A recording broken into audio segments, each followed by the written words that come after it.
measures must ensure that the community must consent and participation are mandatory prerequisites for any wildlife relocation on conservation intervention. Honorable Speaker, it's against this background that I seek a statement from the chairperson of the Departmental Committee on Tourism and Wildlife on the following: a report on the relocation of the 2 Somali giraffes from Wajir County and a clear timeline for their return to their natural habitat.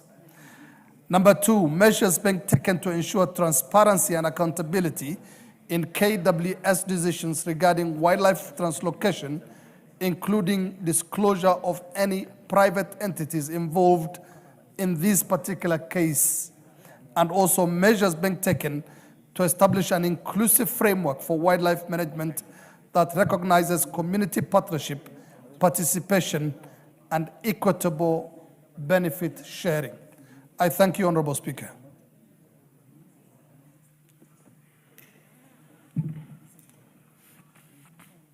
That will be dealt with by the Committee on Tourism and Wildlife. Is there a member of that committee here? Okay. Honorable Wako, you want to give an undertaking? Yes, Chair. Yes, Honorable Speaker, I will make sure that the Chair will respond to this as early as possible because it needs some serious attention. Thank you. And before we proceed, I'd like to recognize the presence of members of the ACK Church Kirinyaga Parish from Kirinyaga Central Constituency, Kirinyaga County. They are seated in the public gallery. On behalf of the National Assembly, we welcome you to the National Assembly. Thank you.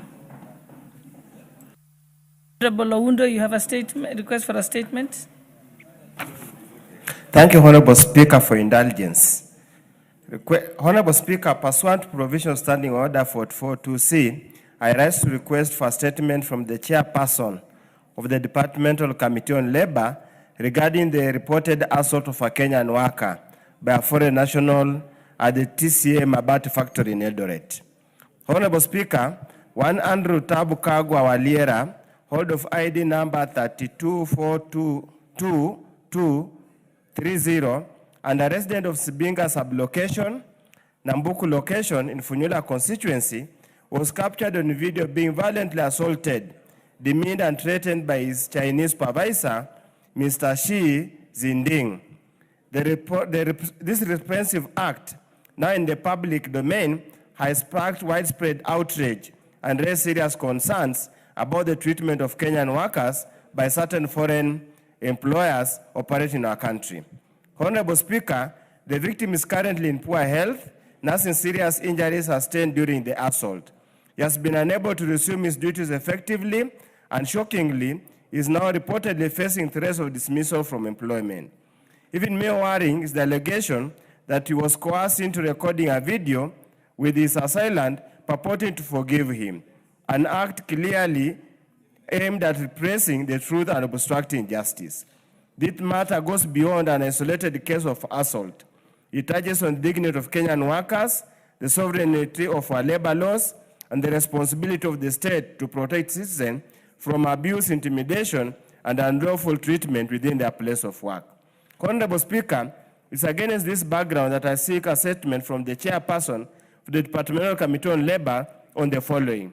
A, lawful action being taken against the Chinese national, Mr. Shi Zinding, in accordance with the provision of the Kenyan labor, migration, and criminal laws. Steps B, or 2 steps being initiated to ensure adequate compensation and medical support for the victim, Mr. Andrew Kagwa Waliera, for the injuries, trauma, and economic losses he has suffered. And 3, the immediate and long-term measures the government is putting in place to prevent the recurrence of such assaults, mistreatment, violation of Kenyan workers by foreign employers, and to guarantee a safe, dignified, and lawful working environment for all employees. I thank you, Honorable Speaker. Thank you. That will be forwarded to the committee, the Labor Committee. Anybody from the Labour Committee to give an undertaking? Honorable Wako, then. Thank you, Honorable Speaker. I'll talk to the chair so that they respond before we go on recess. Thank you. Now we go to responses to statements. We'll start with the Honourable Member for North Hall, Honourable Warrior. Statement. Who's responding? Honourable Raso, you're the one responding? Okay.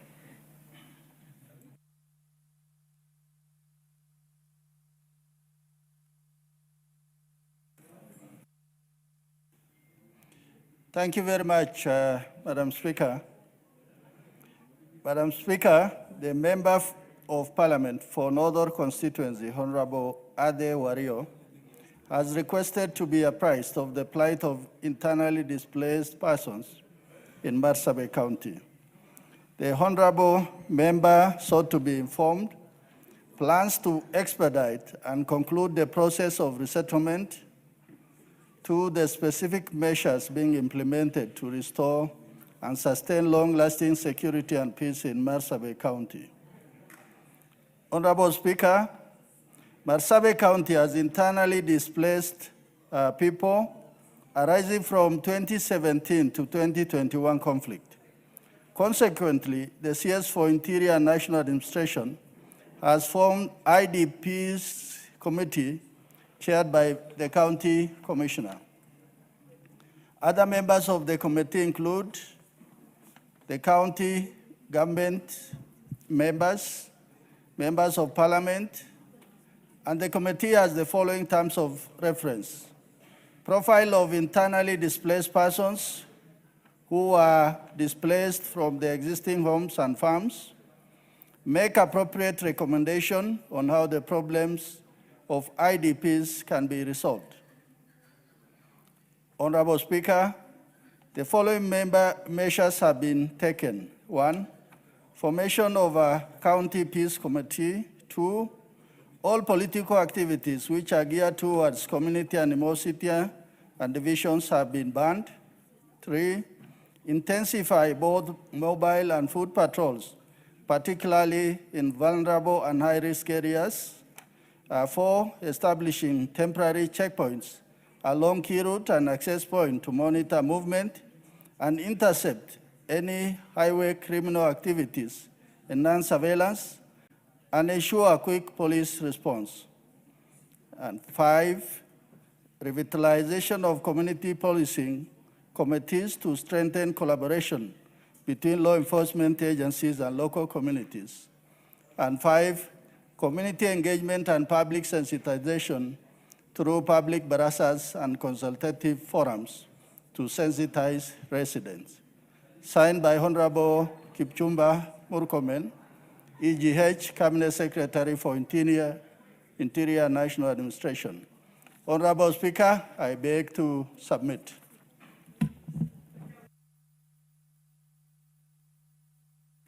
Honorable Waria, are you satisfied? Do you have anything to say? Thank you, Honorable Speaker. First, I would like to appreciate the response by Honorable Dido Raso, who also comes from the from the county and also affected by the plight of the IDPs. I wish to make it clear to this August House that the profiling of IDPs was done between 2022 and 2023. Since then, no action has been taken in order to resettle, rehabilitate, and compensate the IDPs.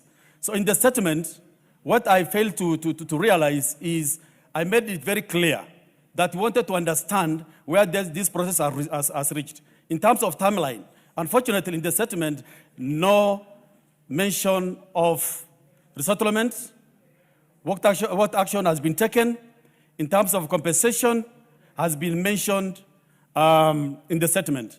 More so, the settlement has not also given timeline on when these IDPs will be resettled. So basically, the statement is generic, is unsatisfactory, and doesn't meet the aspirations of the communities who have been affected by the conflict in Marsabit. Thank you, Honorable Speaker. I think, Honorable Raso, your committee then you have to send back the request for clarification from the ministry. Thank you very much, Honorable Speaker. Honorable Speaker, I come from that area, and I'm fully versed with what Honorable colleague there is stressing. One thing we must appreciate from this government, today there is peace in Marsabit. But from 2017 up to the general election, we were fighting and there was apparent absence of government.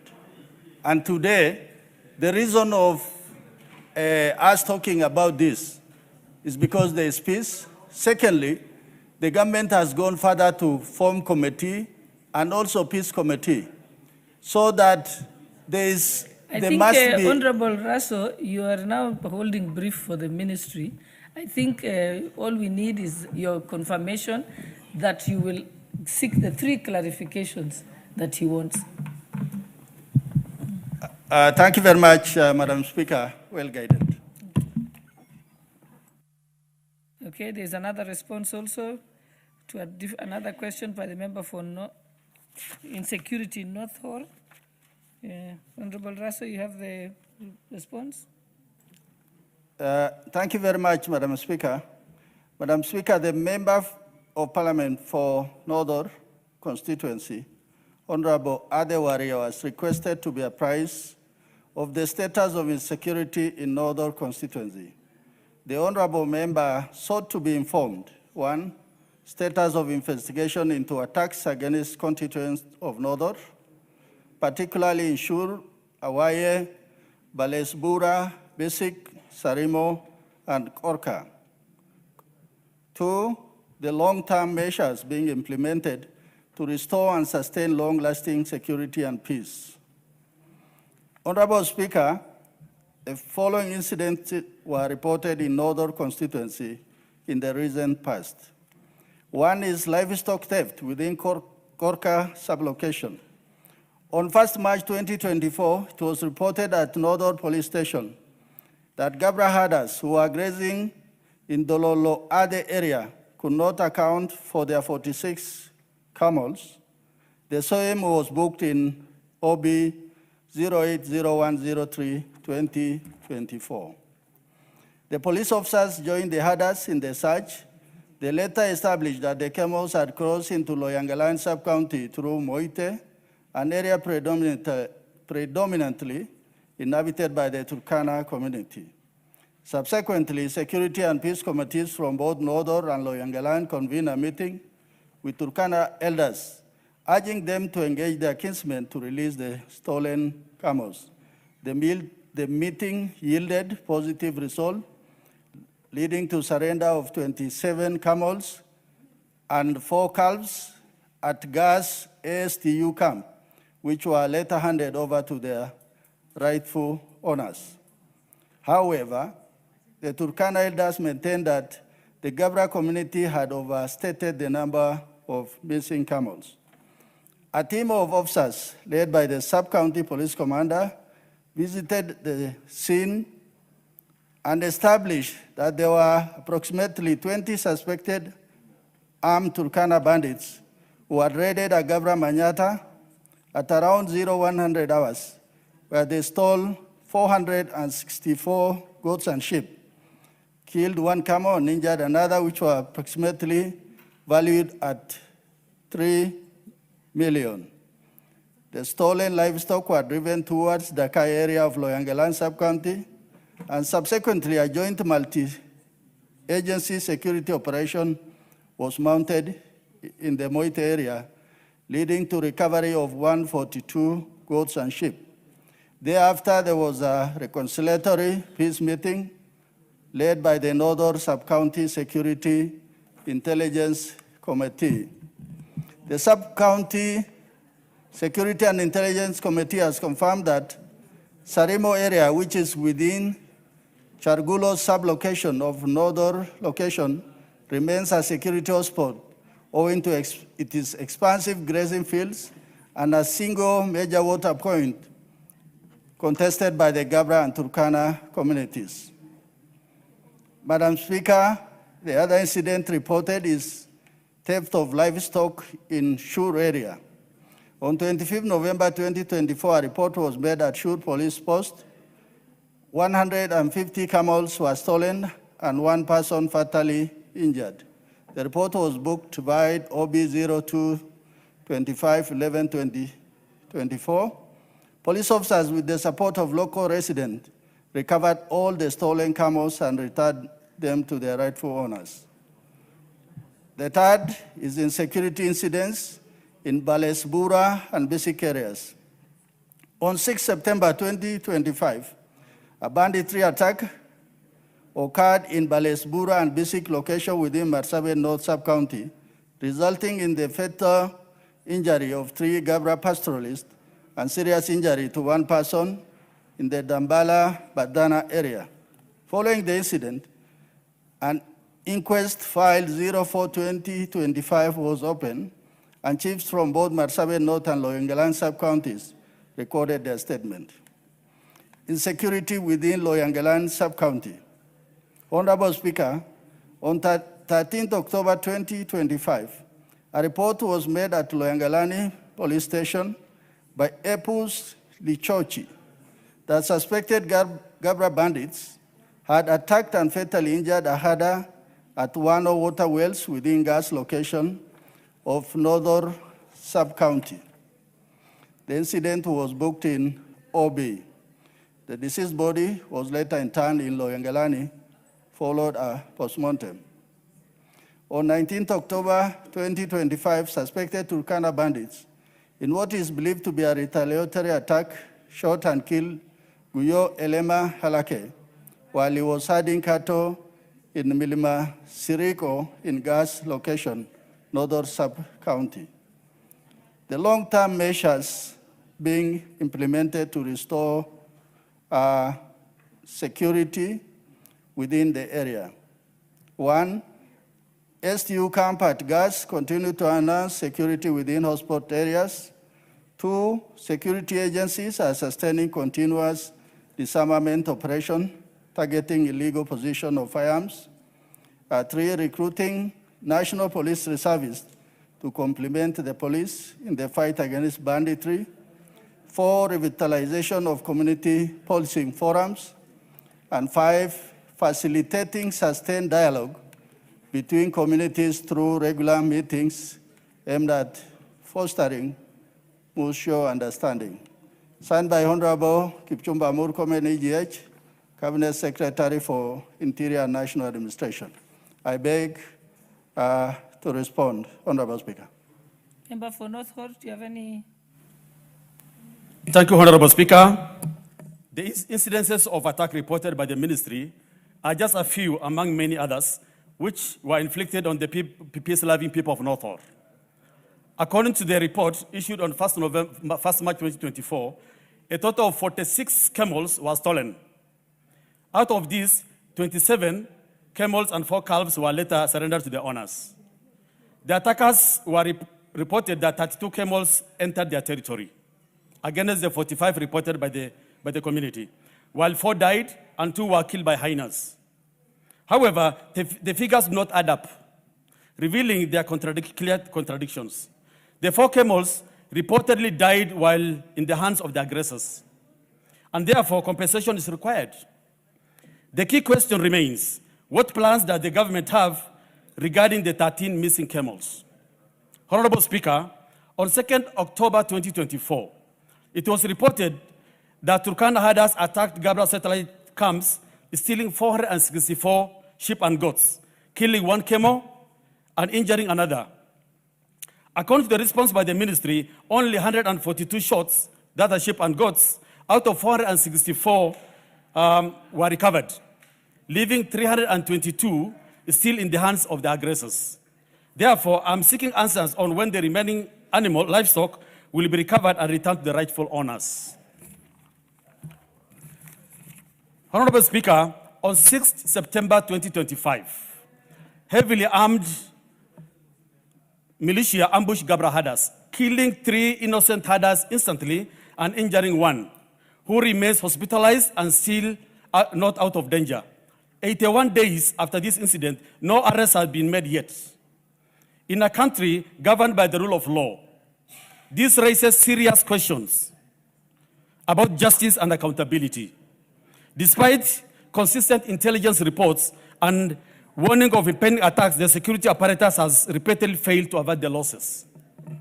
Honorable Speaker, on 13th of October 2025, it was reported that suspected Gabra herders attacked and fatally injured a Turkana herder at Wano water point.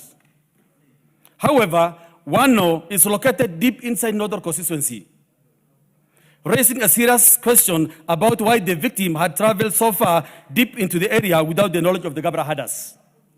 This unusual movement suggests that the victim may have been on a serious mission. Furthermore, no evidence has been presented to prove that the Gabra herders were responsible for the killing because there's no reported incidences of attack on that particular day. What's your point of order, Honorable? The honorable member, I don't know whether he's in order to continue reading while he's not giving a statement. He's supposed to be debating and refer to the notes, but I think he's reading the statement. I don't know whether he's in order. Okay, take that into consideration, Honorable Wario. Proceed. Honorable Speaker, I think I gave my statements long ago, and that's why the honorable member was able to respond. And I'm just giving facts about the irregularities within the statement, which was presented by the committee chair. Honorable Speaker, attacks on Gabra herders still is ongoing. 1st November 2025, according to the book OB number 10-1-11-2025, an attack on Gabra herders in Sibiloi area were reported, killing one herder, Jilo Kunni Golbo, age 30 years, injuring two others, Mr. Roba Kunni Golbo and Abudo Yatani Wario, age 25 years. And the attackers stole 420 goats. Also, on 2nd of November, the following day, an incident occurred, booked OB 092-11-2025. The heavily armed Turkana militia attacked Gabra herders, killing one person. Wario, maybe the best thing is to... I'm just finished. I finished, Honorable Speaker. Yes. Yes. But you'd do yourself good if you gave it to the committee, those Okay. incidences, because you have more incidences than what the minister has provided. Yes. So that you seek bring it to their attention. So basically, looking at the number of livestock that has been stolen, that has been recovered, we still have a deficit of 1,355 sheep and goats, 40 donkeys, 28 camels, cattle, and 13 camels, which have not been returned yet. While the police have reported some have been recovered, but still in the hands of the aggressors. So I would like to know when this livestock will be recovered, returned to the rightful owners, and what measures will be put in place so that these attacks will not continue on that corridor. Thank you, Honorable Speaker. As you seek clarification from the ministry, I think you can take that into account. Thank you very much, Madam Speaker. Although you stopped me last time, I come from the area. I'm a member for SACU, representing Marsabit in this August Assembly. Currently, in Marsabit, the major problem is within an arc between Mount Kulal and Lake Turkana. It is a kind of to and fro attacks among the pastoralist community. I will get more details from Honorable colleague and will share it with the ministry. Thank you, Honorable Speaker. Okay, thank you. And then the next response, again, is, I think you're going to be on your feet today.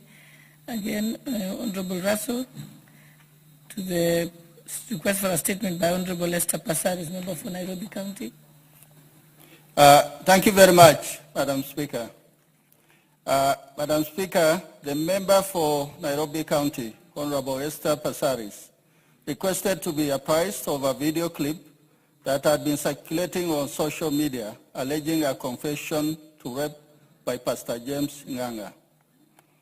The honorable colleagues sought to be informed, 1, measures being undertaken by DCI to authenticate and investigate the circulating video. 2, the mechanism in place to identify, locate, and protect survivors of sexual violence. 3, the plans by the government to regulate, monitor, and curb the misuse of artificial intelligence. Honorable Speaker, a video clip that circulated online in early October 2025, purportedly showing Pastor James Nganga confessing that in his youth, he and 7 other men participated in the gang rape of a woman. The clip went viral and sparked widespread public outrage. The DCI investigation launched inquiries into the matter. Pastor Nganga was subsequently summoned. He appeared before DCI in Nairobi on 15th October 2025 and recorded a statement. In his account, Pastor Nganga clarified that during a crusade held at Maili Tatu, Meru in September 2025, he had shared a personal testimony about his life, including his time in prison and the reason for his incarceration.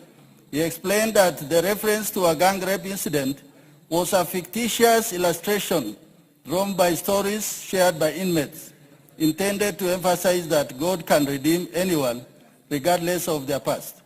An exhibit memo form has been prepared requesting the Communication Authority of Kenya to download and preserve the video clip from the provided link, determine whether it was AI generated or digitally manipulated, to certify the clip and furnish a forensic report.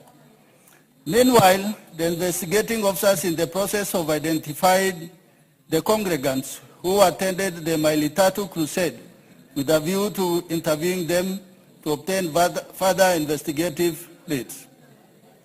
Honorable Speaker, investigations are ongoing with forensic digital result and intelligence analysis being awaited to aid in determining the authenticity of the clip. Upon receipt of the forensic report, the inquiry file will be forwarded to ODPP for perusal and appropriate advice. 2, mechanism in place to identify, locate, and protect survivors. Honorable Speaker, the NPS, through the DCI, has established mechanism to identify, trace, and protect survivors of sexual violence. 1, gender and children protection units are operational at county and sub-county levels. 2, the DCI collaborates with medical, psychosocial, and legal support services providers to ensure survivors receive comprehensive care and protection. 3, in cases involving online circulation of sensitive or explicit content, the Cybercrime and Digital Forensic Unit works with the Communication Authority of Kenya and social media platform. 3, survivors are referred to gender officers, counselors, and partner agencies for trauma counseling. And 5, the government continues to strengthen multi-agency coordination to ensure safety, privacy, and dignity of the survivors. Honorable Speaker, plans by the government to regulate, monitor, and curb misuse of AI and other digital technologies. 1, the recent assent by President to key legislation, including the Computer Misuse and Cybercrime Amendment Bill 2024, has strengthened the legal framework. 2, recognizing that rapidly advancing digital tools, including generative AI, deepfakes, automated bots, and still editing software can be weaponized. Honorable Speaker, it is within the sovereign responsibility of any state to institute appropriate measures to differentiate its citizen from non-citizen.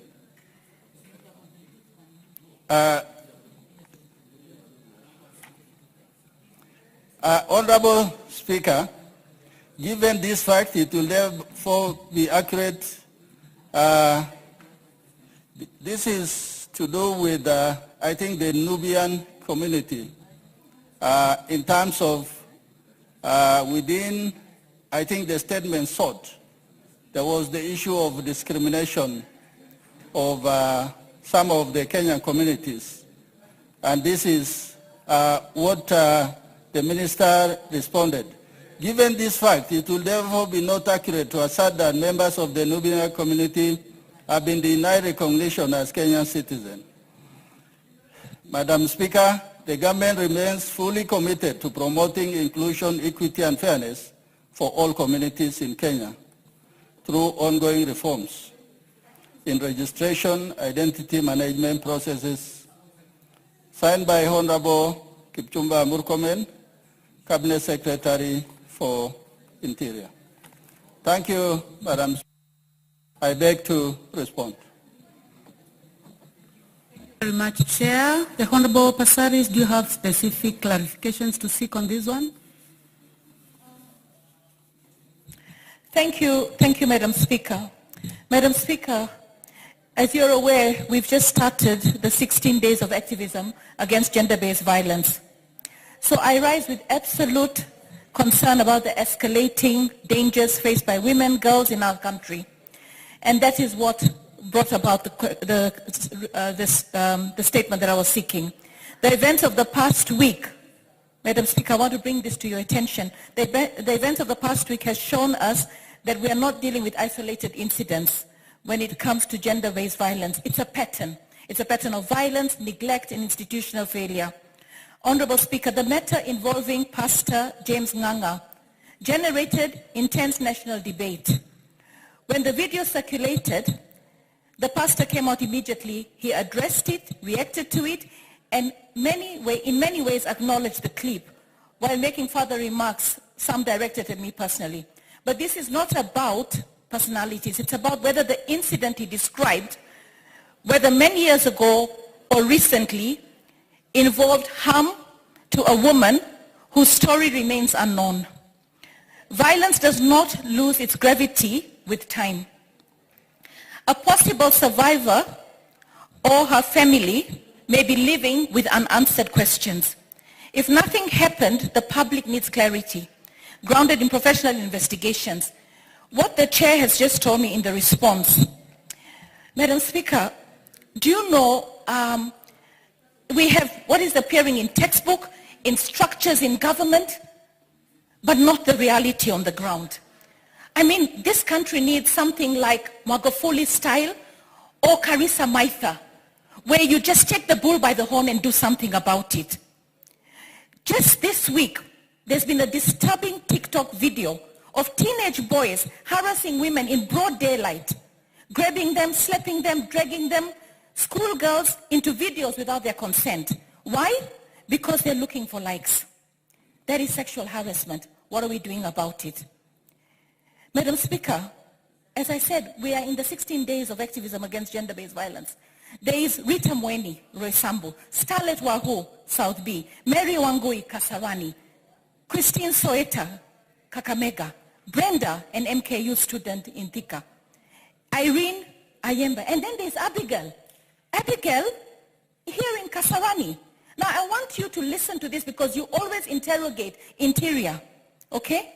When Abigail's mother called recently and asked, what is the status of the investigation on my daughter? This is what the police told her.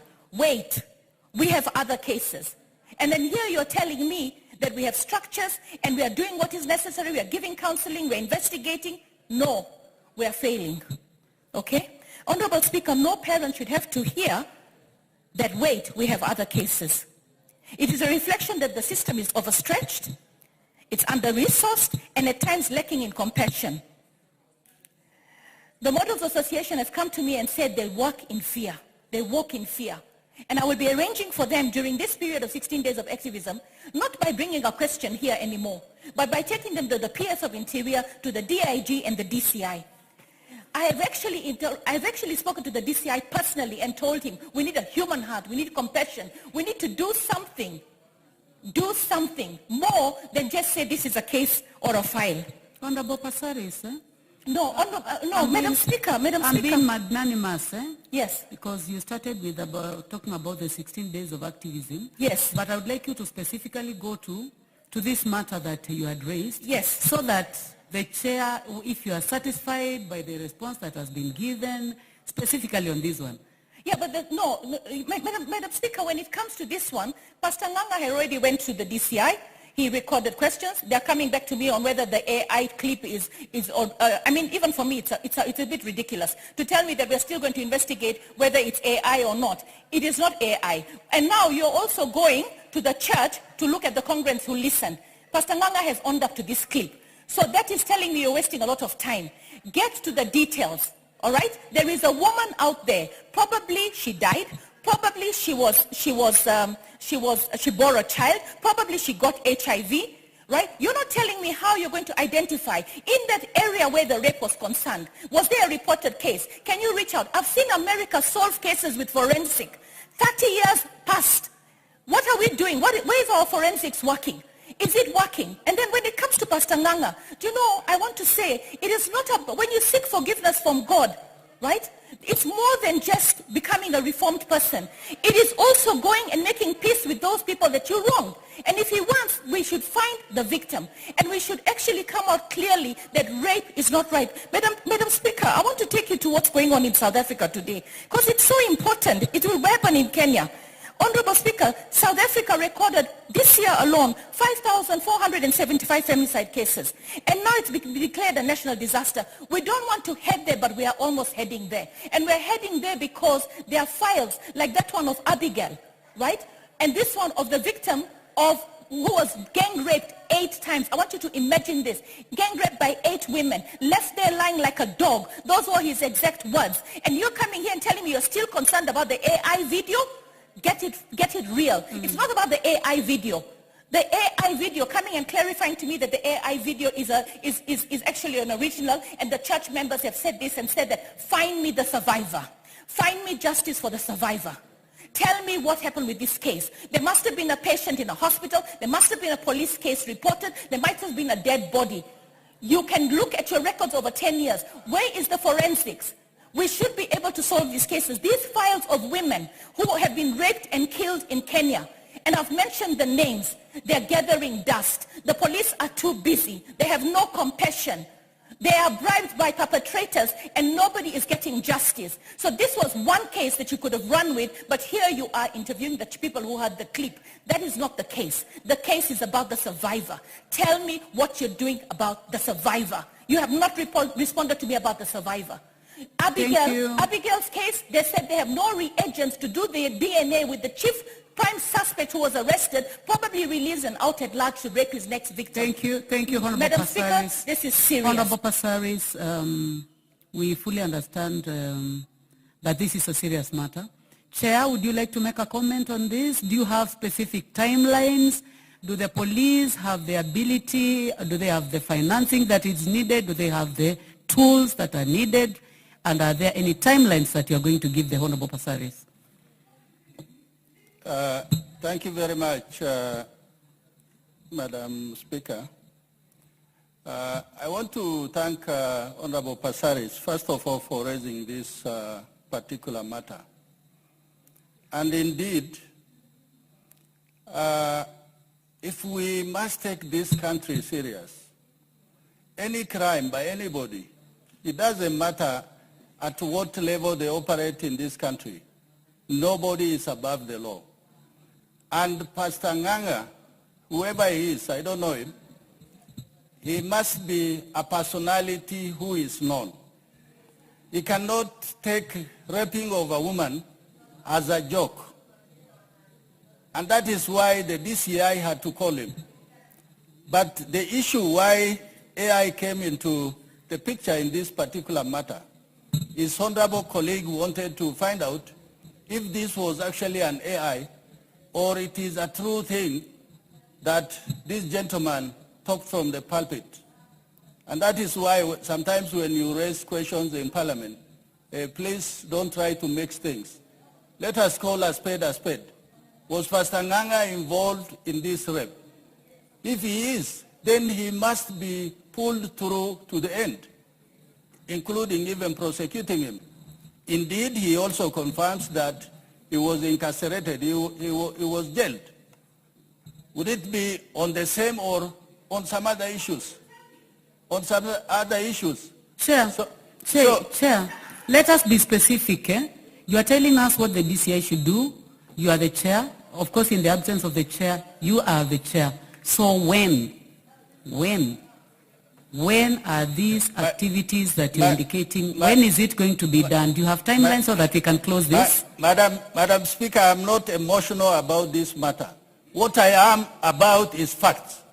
Honorable colleague, if she has more information on this matter, let her raise it so that we put DCI to question, including even someone Honorable to Parliament. Order. Honorable Passaris, you cannot, the chair is trying to respond to you, but you're also screaming.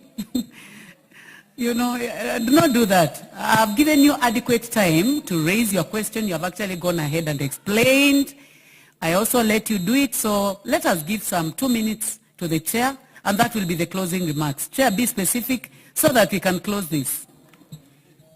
Thank you very much, Madam Speaker.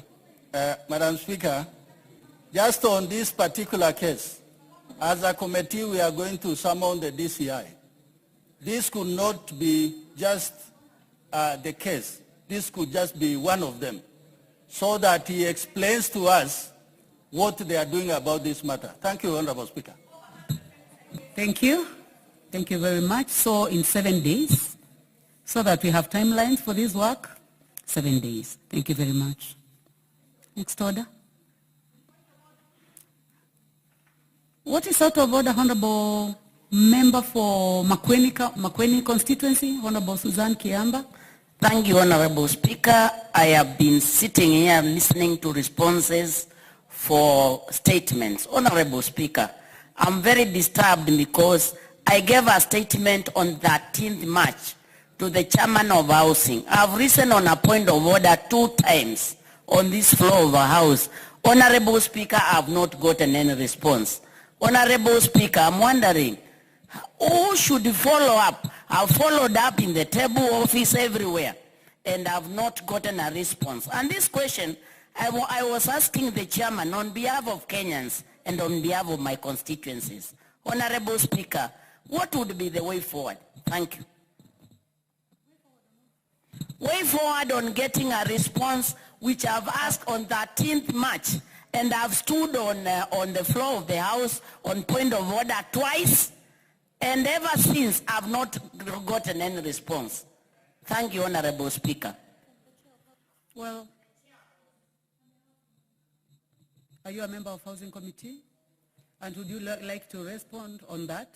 You are sure that you have the response? Because I wanted to find out you do not have?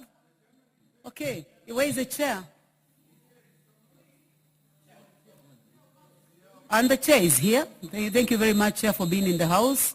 Would you like to respond to this? 9 months down the line, the Honorable Susan Kiamba has not received a response on a statement that she sought on the 13th of March. And today we are going to end of November, end of the year. What is your response? In a minute, please.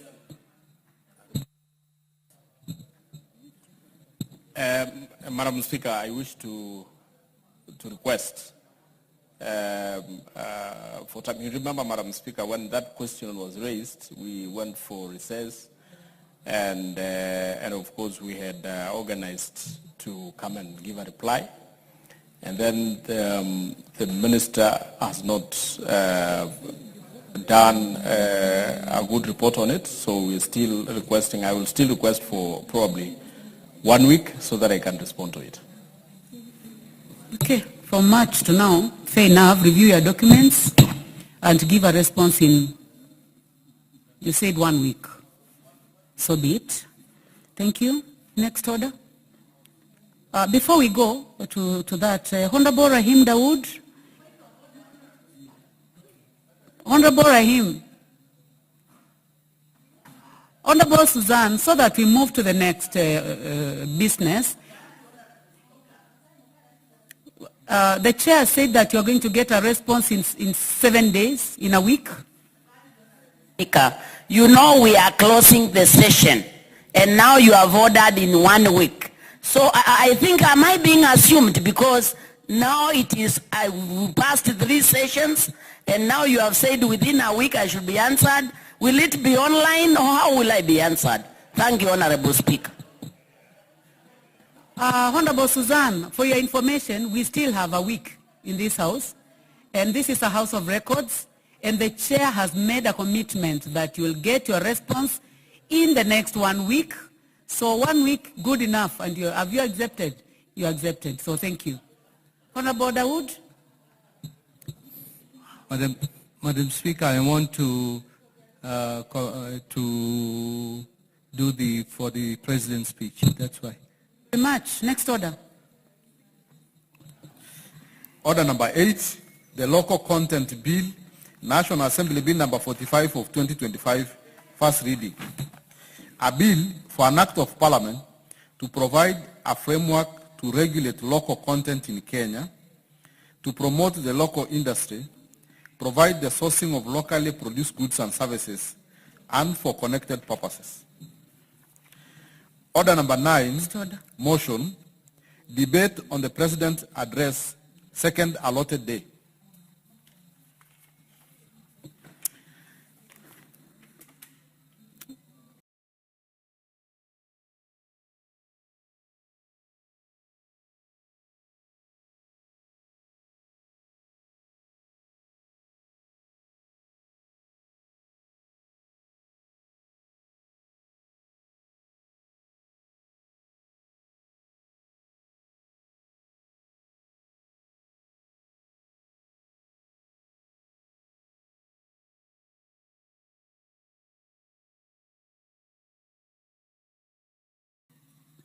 On a trajectory to move this country from a third world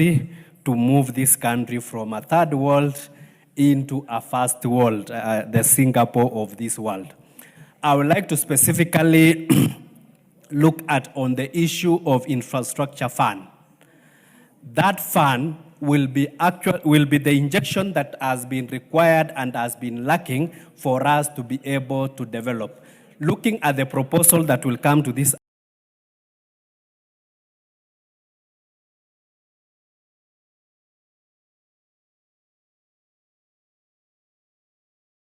House, setting an infrastructure fund of about 5 trillion Kenya shillings will actually spur economic development in this country. It will actually be an investment to our roads. It will be an investment to our railway system. It will be an investment to our airports, which I dare say is like the ancient, the 19th century airports, looking at other international airports outside the world. It will be an injection to making sure this country is food sufficient in terms of spending money on mega irrigation schemes and mega dams. It will be an injection to make sure that agriculture, which is actually the backbone of this country, can both rely on rain-fed agriculture as well as on the irrigation system. So the speech in itself, and I would like to call this house, let us support the President's agenda so that we create this fund. And the funds are there. If you look at what we are borrowing in China, we are all actually borrowing from the savings from the pensioners in China. We are actually borrowing from the savings from the pensioners in Europe. We are actually borrowing from the savings from the pensioners in the United States. Why don't we use the same system to borrow from internally? Like if you look at what the NSSF has been able to save, if you look at what the other pension schemes have been able to save, if we create a fund which is well managed, which those resources can be invested for purposes of developing this country will gain a lot in terms of using our own source to be able, instead of going and borrowing. Secondly, we have parastatals that are dear to us, but all of us know government is very poor when it comes to doing business. So there is no reason why we should have these parastatals that have no strategic component in their functions. The only thing is that they practice what we call commercial activities. And even if they have to be regulated, there are bodies that can regulate business. We don't have to do business ourselves like selling oils or selling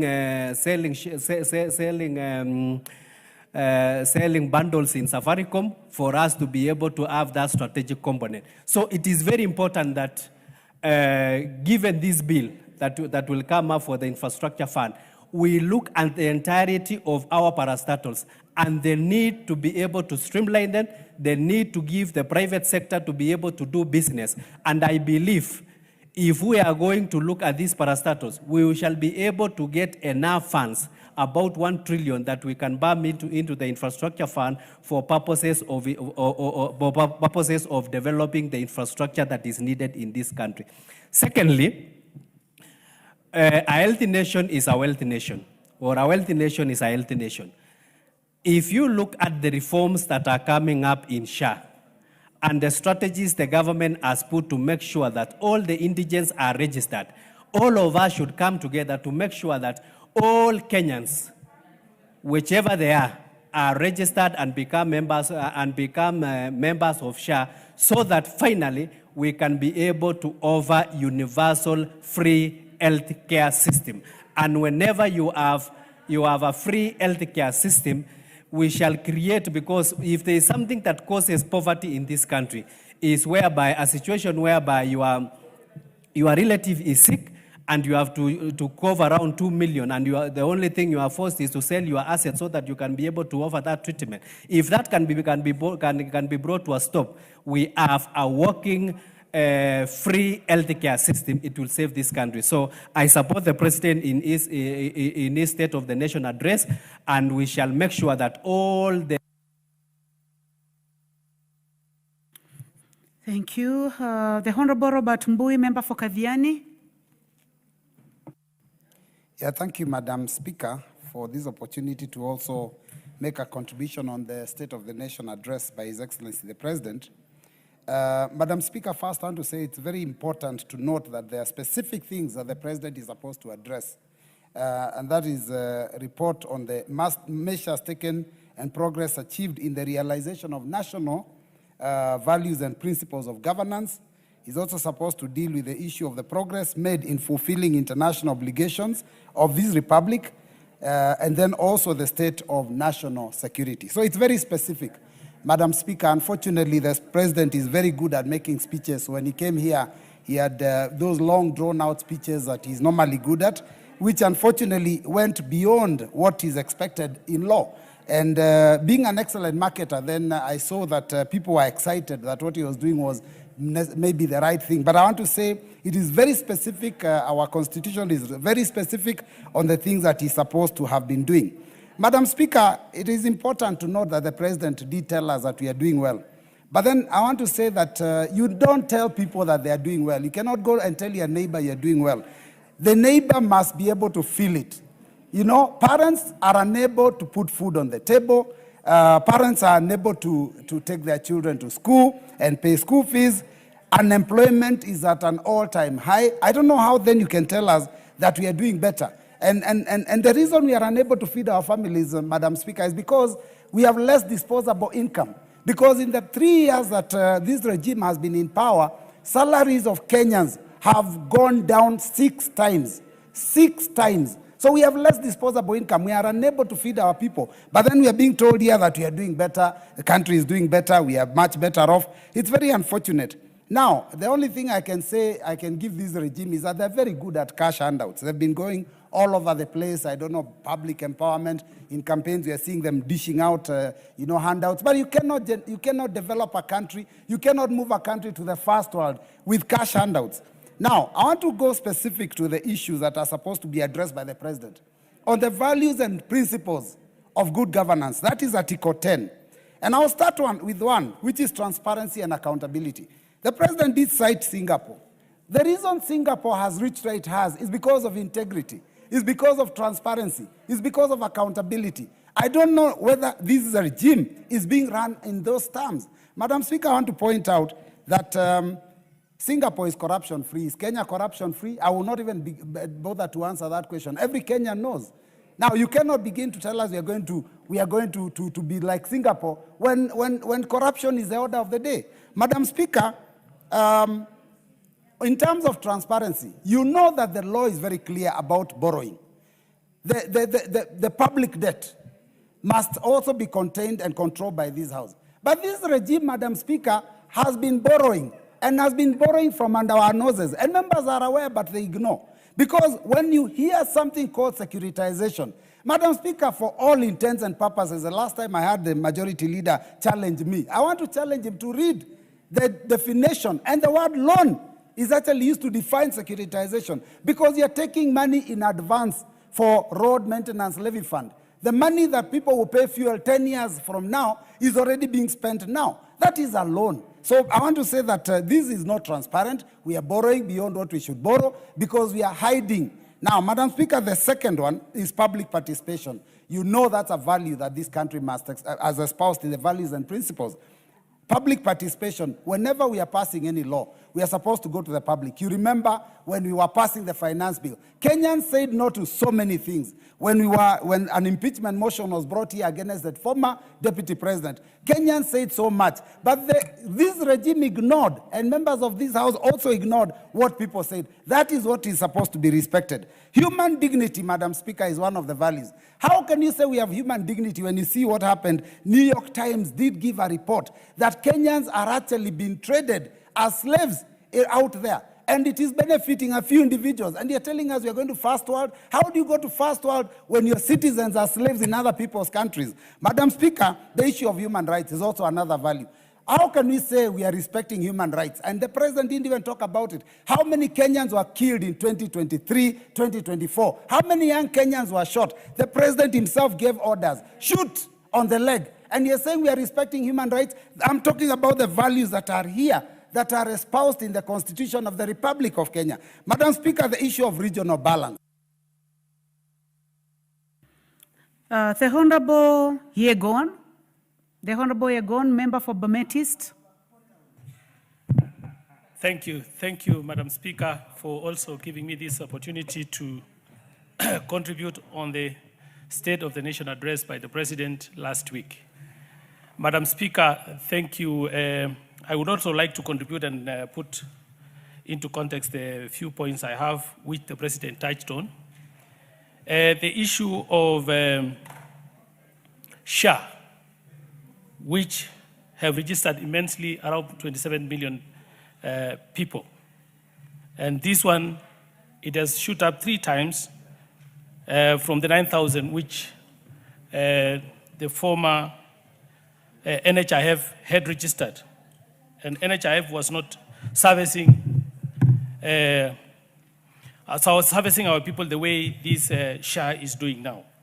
So this shows that what the President is doing is taking the country in the right direction. Employment of teachers, which has never happened before, where 76,000 have so far been employed, and another 24,000 is due to be employed next year, early next year. This will bring to a total of 100,000 the number of teachers employed by this regime. In a combination of maybe around 3 or 4 regimes, it has never happened this much. This is showing that the President has got a good plan for this country and also for the people of this great nation. When it comes to housing, you have seen the robust infrastructure building of the affordable housing, where it has culminated in employing so many young people in this great nation. Over 300 individuals have so far been employed by this administration because of the plans of the President. He mentioned all that, and this is what is in the public domain, and we cannot deny all that. The infrastructure which is going on across the country, Madam Speaker, if you check across the whole country, the President is doing the right thing by trying to unite the country. There is no place which is saying that I didn't get vote in this area. You go across the country, infrastructure is going on, new tarmac roads, the electricity is going on. Another thing is the issue of dams. He talked about the rain-fed agriculture, which has been going on for a long time. is now going for us to harvest water by creating a lot of dams, which he mentioned in the State of the Nation address. And these dams is going to help in a very great way in irrigating the farms in the areas where there is no rains, and thus increasing the production of food and giving security to the food, the agricultural basket. We have seen also the issue of the Kenyan currency. Kenya shilling has stabilized at 129 against the strong currencies like the US dollar, thus giving the confidence to the people who are doing business in this country because of the stabilization of the currency. There is no fluctuation of the currency, thus giving confidence to the people who are doing business in this country. There is also the ESP markets, which he has decided to do across all the counties in this great nation. It is happening in every constituency, and this is going to go a long way in helping our business, young business ladies and gentlemen and everybody coming from our counties, which is going to protect them and give them security and protect them from the harsh weathers like the rains, when always they are doing on the sides of the road. I want to beg and say I support the presidential address last week, Madam Speaker. Thank you very much. Thank you. The Honorable Barto, Professor Barto, member for Moiben.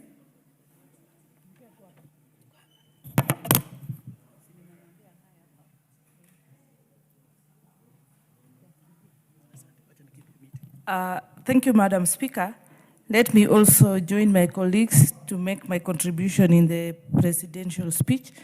Madam Speaker, I want to congratulate the President, Dr. William Samoei Ruto, for the bold initiative he has taken to transform Kenya. Madam Speaker, let me start with the education sector. All along, we had been graduating students, or our young people have not, our system of education has been generating people who are not employable. And as a result of transforming the education system from 844 to CBC is going to go a long way in making young people who are able to do what they study, who are able to employ themselves. And I say congratulations to the President. Madam Speaker, the funding model, our universities have been going down. So many years we have had lecturers, students in the streets. Universities are not able to pay. They are not able to carry on with their programs because of scarcity of resources.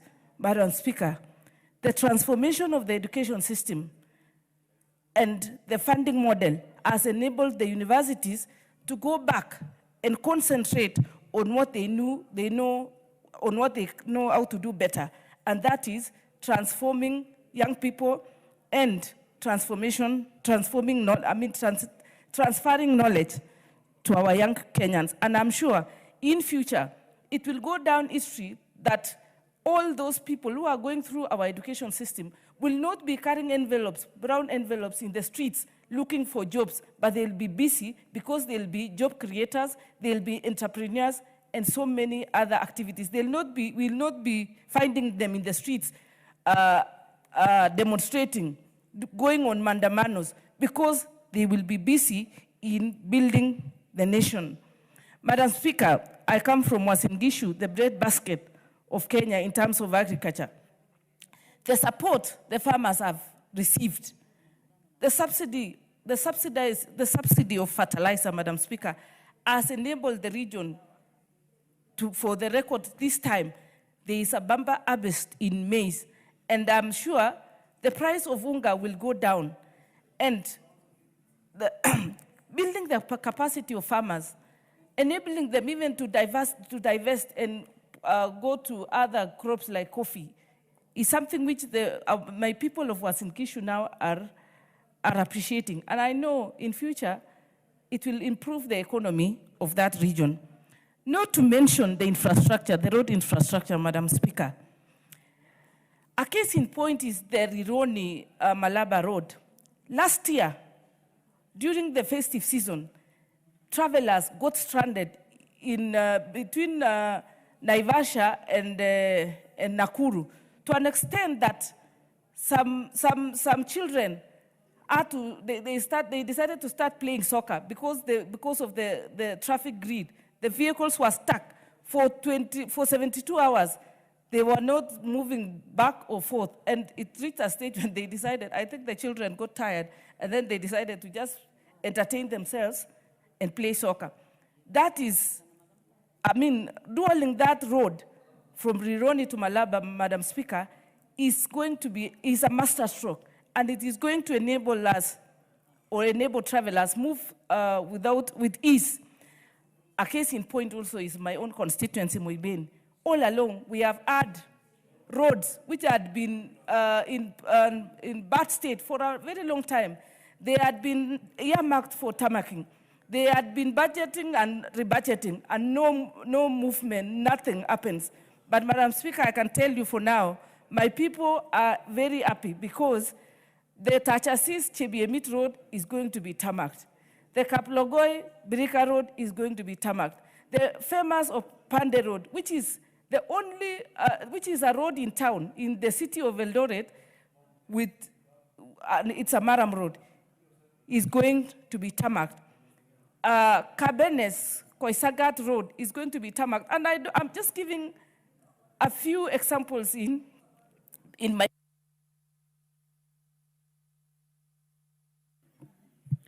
The Honorable Parashina Sakimba, member for Kajiado South.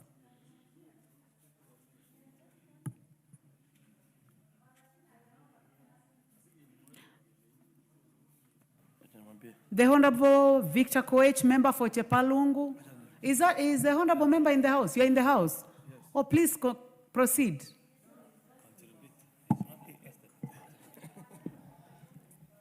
Are you ready for the President's speech, or you are on a different matter? Give me 10 minutes. All right. Kindly. No problem. The Honorable Kadhambi Chepkwony. The Honorable Kadhambi Chepkwony. Thank you very much, Madam Speaker, for giving me this opportunity for me to contribute in relation with his able President's speech last week. Madam Speaker, last week, President came in this Parliament and he told us a story that sometimes back, he went in this country, he sold this manifesto, he requested for Kenyans to vote for him, they voted for him, and he has changed this country. Madam Speaker, as I stand here today, I want to congratulate His Excellency, the President, Dr. William Samoei Ruto, for what he has done in this country. Madam Speaker, being a member of Parliament in Ijoro constituency in Nakuru County, what His Excellency has done in this country, we really appreciate. He has touched many lives as he has done a lot of work in different corners of this country. Madam Speaker, there is no Kenyan in this country who has not seen the affordable houses in this country, which are changing lives of Kenyans.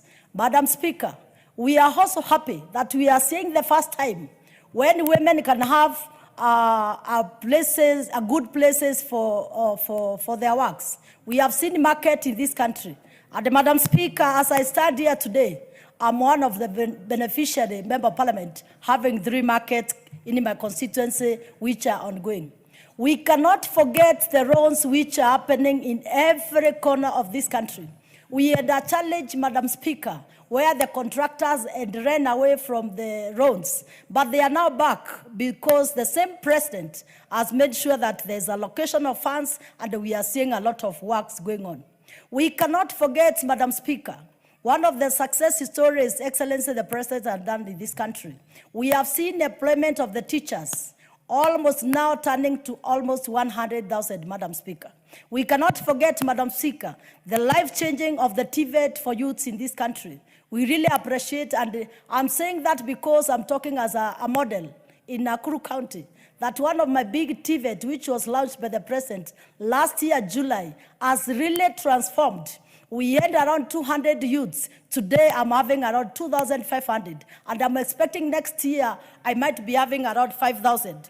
And Madam Speaker, in relation with affordable housing, it will be a story in the future that Ijoro constituency, Madam Speaker, will be having affordable housing, which has been advertised already. Madam Speaker, we cannot forget to tell His Excellency a lot of thanks and congratulations. Today, Madam Speaker, 10,000 youths, our sons and daughters, are going to be our police officers. And Madam Speaker, we are expecting the security to be more better since we are going to have those youths being employed. We cannot forget to thank His Excellency the President in relation with our farmers who are really celebrating in our rural areas, where they have gotten affordable fertilizers half price, Madam Speaker. And I'm speaking this because I've seen we have gotten high production of food and food product in different corners of this country, Madam Speaker. Madam Speaker, I know His Excellency the President has a lot of plans for this country. And Madam Speaker, I know we have challenges when it comes to the electricity. And we have a lot of expectations. Though in our respective constituencies, we have some programs ongoing. We really expect that, Madam Speaker, soon and very soon, the Minister of Energy, Madam Speaker, will now look for more funds for people to benefit in matters of electricity. And in relation to that, Madam Speaker, we cannot also forget to appreciate our community health promoters who are doing great work in our different parts of this country. We really appreciate. But above all, Madam Speaker, what we can never forget about the President, he has united this country. He has brought every person to be part of the government. Therefore, Madam Speaker, in that relation, we want to say that he has become the champion of peace in this country. Therefore, we want to pray for the President. We want to appreciate what he has done.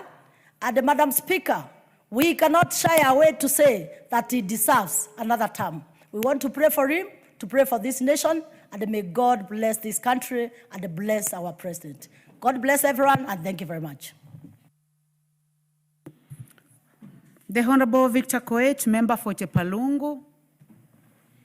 Yeah, thank you so much, Madam Speaker, for the opportunity as well to contribute to the presidential speech, which is a requirement by the Constitution and provided for by our standing orders. Honorable Speaker, while the President was here to address the nation on the progress that we've made as a country, and equally to give us remedies going future on what we can do as a country so that we can make progress, he highlighted 4 priorities. Among them, Honorable Speaker, is education, transport. He also talked about logistical issues. The President as well talked about energy and irrigation. Honorable Speaker, His Excellency the President of the Republic of Kenya, to achieve this, he clearly stated that he wasn't able to do this in his first year, in his second year, because first he had to do the first things, which is to recover our economy. Which, Honorable Speaker, all Kenyans, including ourselves, are able to see that the economy of our country has improved. That is witnessed by stability of our dollar against the Kenya shillings. Honorable Speaker, equally, the inflation rate in our country has come down considerably. That is a clear indication that the economy of our country is now improving and moving towards the right direction. Honorable Speaker, going into energy, and on October around 25th thereabout, the Ministry of Energy, through the Kenya Power and KenGen, announced a new peak demand for our power, which is a clear indication that we are doing poorly and we should generate more. I am happy that this House recently, like 2 weeks ago, we passed a recommendation by the Committee of Energy to remove the moratorium that was actually not doing good, and Kenya Power was not able to enter into any new IPP. Neither EPRA was able to issue any license for generation.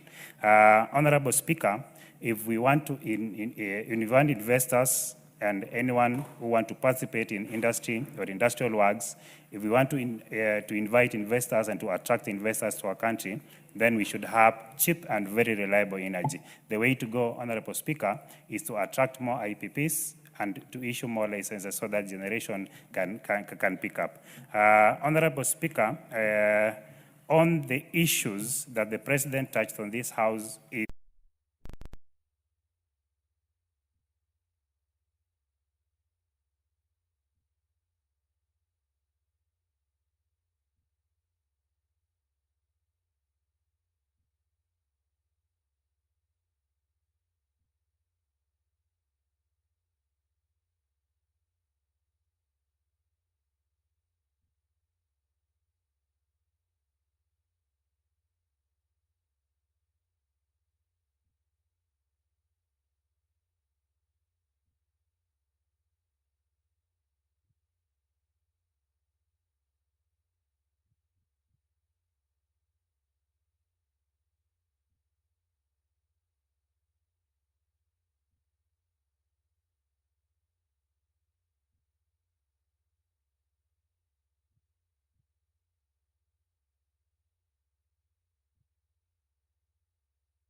I rise today also to give my remarks on the State of the Nation address by His Excellency, the President. Madam Speaker, it's good to acknowledge that the address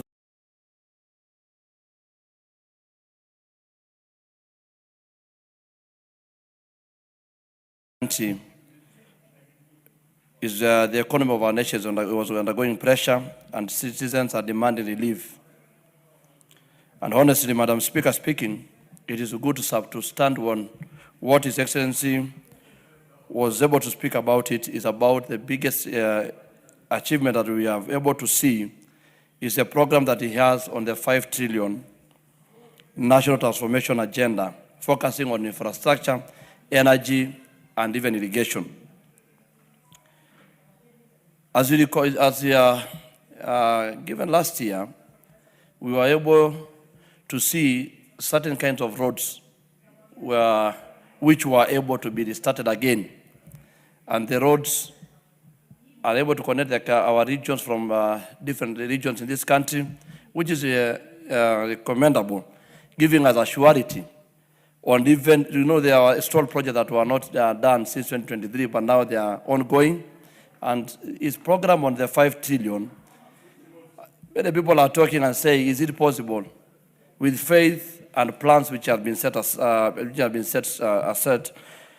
a clear indication that those things are going to be achievable. Today, if you want to go to talk about the issue of energy, we have even to the rural areas. For example, in Kajiado South, rural areas have been, through REREC, we are able to benefit in electricity, which we need also to appreciate.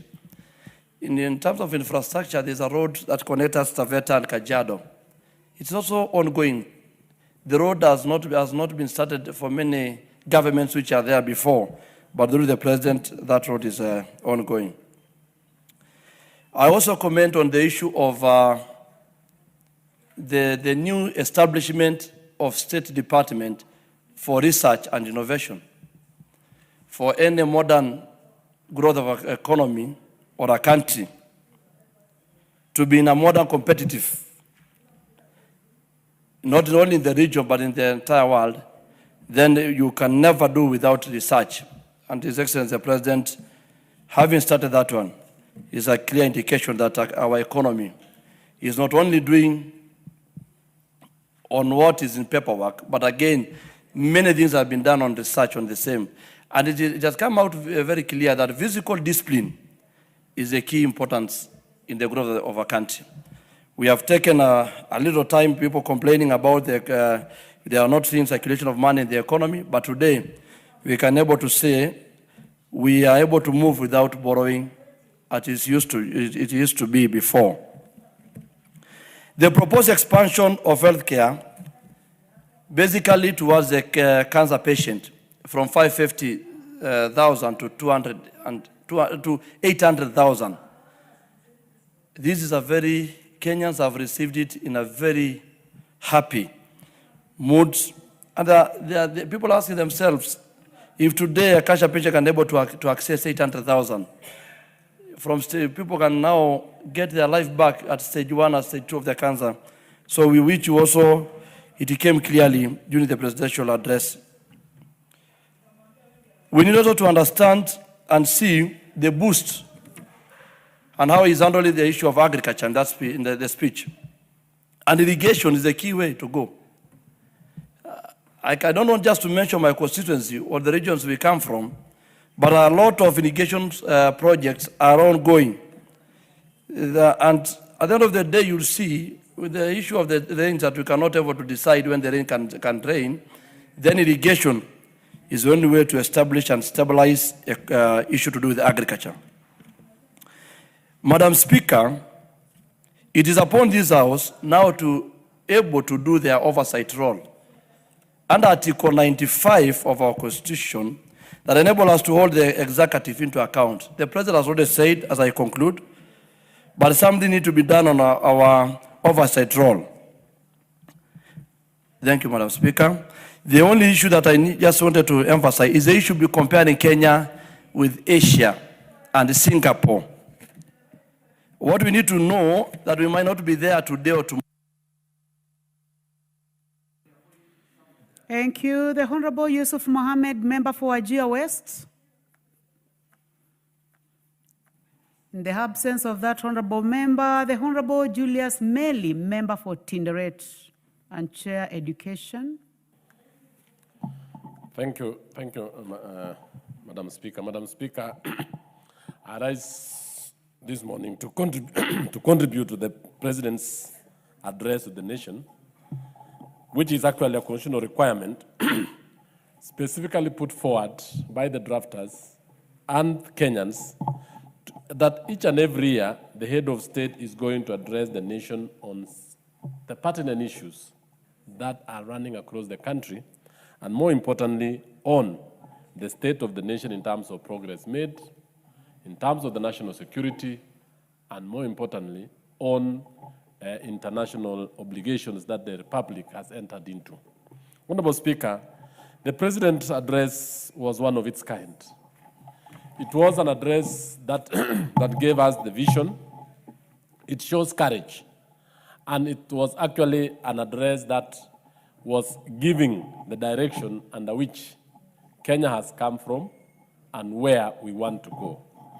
Honorable Speaker, Madam Speaker, the President's address actually looked on 4 main issues. And to look on those particular issues, it looked at Kenya before, earlier on during the independence period, the progress we have achieved, and more importantly, what we have done today. Madam Speaker, the issues raised by the speech, and more importantly, the President, were very, very particular, trying to address one, that when we got independence as a republic, our founding fathers stated that the 3 main ills that we suffered were actually poverty, illness, and illiteracy. To look at it, in brief, because those are the main issues that are still afflicting us up to today. We actually looked into what we have done in 3 or 2 years on the largest transformation of the healthcare. A healthy nation, Madam Speaker, you know very well, is a nation that is going to prosper. When the people are healthy, when the people are actually accessing medical services, which are actually enabling them, their children, their families, and all of us, it will actually mean a working nation. A nation that has poor medical services, and I want to say this because earlier on, we've been having the National Health Insurance Fund, which has been having about 6 million Kenyans. Today, through SHA, over 26 million Kenyans can access medical care and even medical services through the 3 levels of the Social Health Insurance Fund, the critical medical insurance, and more importantly, the other aspect of ICT. Madam Speaker, you'll realize that with improved healthcare, many families, many homes, and many Kenyans will be able to fight the common ills that are afflicting our society today. And that one, Kenya government, and more importantly, the government of Kenya Kwanza, has realized a lot on that particular front. 2, Madam Speaker, the issue of financial management, and more importantly, trying to lift Kenyans, thousands of Kenyans out of poverty. One of the things that leaders have tried, and which many of them have lacked, is courage to do most of these very important things. Madam Speaker, I want to point out to members of the House and the nation that we always keep pointing out the miracle that has happened in China, Southeast Asia, in Singapore, and many nations. That miracle didn't happen because of, that miracle happened because the leaders of those countries, like 1978, what Deng Xiaoping did, and how trying to lift China from a third world country to a modern nation where every country is trying to emulate today, it was because of matters of courage. Singapore and many Southeast Asian nations we keep pointing is a result of what their leaders did. The president has shown a lot of vision, a lot of intent, and we as a House, and we as leaders of this nation, we need to support him through the housing program, the irrigation program that will enable us to feed our nation, and will also assist us to make sure that even the dams that we are going to have is going to make sure that we have water in our homes and in our... I'll give him a minute, please. It will enable Kenyans access clean water, and clean water is going to enable those families will be able to, all these water-related diseases will not be there. A country that cannot feed itself will actually not stand before community of nations. And you've seen this year, out of very good fertilizer subsidy, out of very good agribusiness where the young men are moving around, we are able now to have almost 70 million bags of maize. Madam Speaker, all this is as a result of visionary and courageous steps the government has taken. Even the savings, the infrastructure fund, that is going to make sure that we have the much needed roads that are going to run across our country. All these, many pessimistic Kenyans will say this is not possible. But the housing problem is seen in every village. The hostels we have in our colleges, the programs that we have in education on CBC and the universities, even the funding program that we have in the universities is actually good. I thank you, Madam Speaker, and I want that this is a speech of its kind. Thank you, and I support this.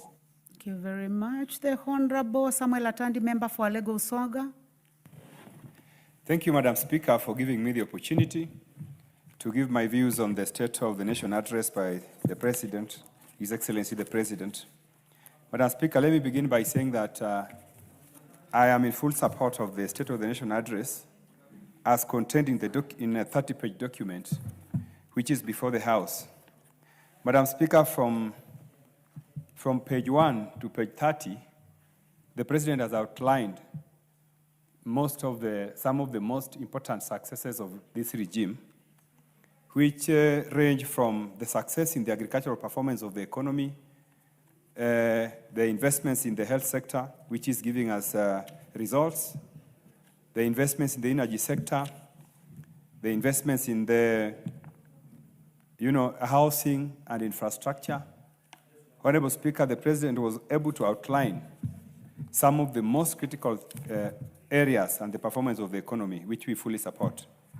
Honorable Speaker, I just want to make a few comments on some areas which I thought were very, very important. Honorable Speaker, a country cannot survive without sufficient investment in food security. Honorable Speaker, if you read this report, you will see that there have been deliberate efforts towards ensuring that the country is food secure. And Honorable Speaker, the investments in the fertilizer subsidy is one of the most unique strategies that were implemented by this regime, away from what was there before, which was basically food subsidies. The previous regime spent more resources in food subsidies, but this regime decided to invest in production. And this has really given us results.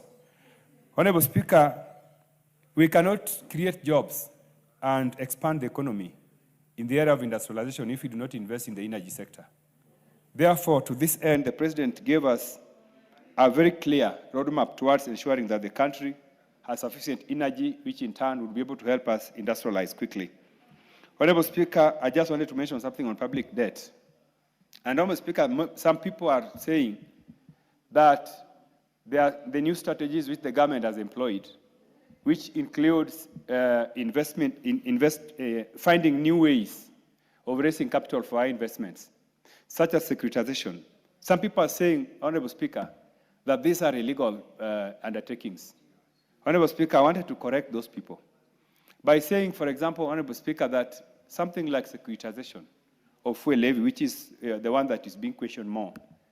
This is a program, Honorable Speaker, where private investors are themselves coming in to give the government resources in an arrangement where fuel levy, a portion of fuel levy will be used to reward, to fund them later.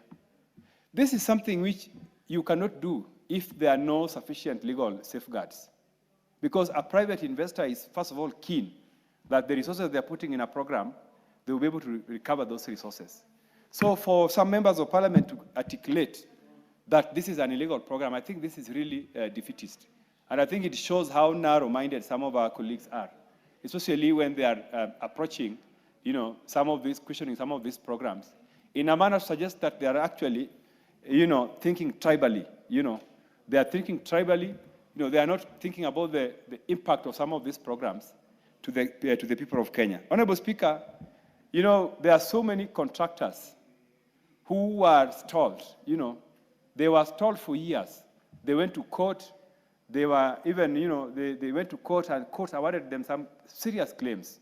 Now, if you look at these serious claims, vis-a-vis this program and the interest that we are going to pay for the resources we are getting now, it is not comparable, Honorable Speaker.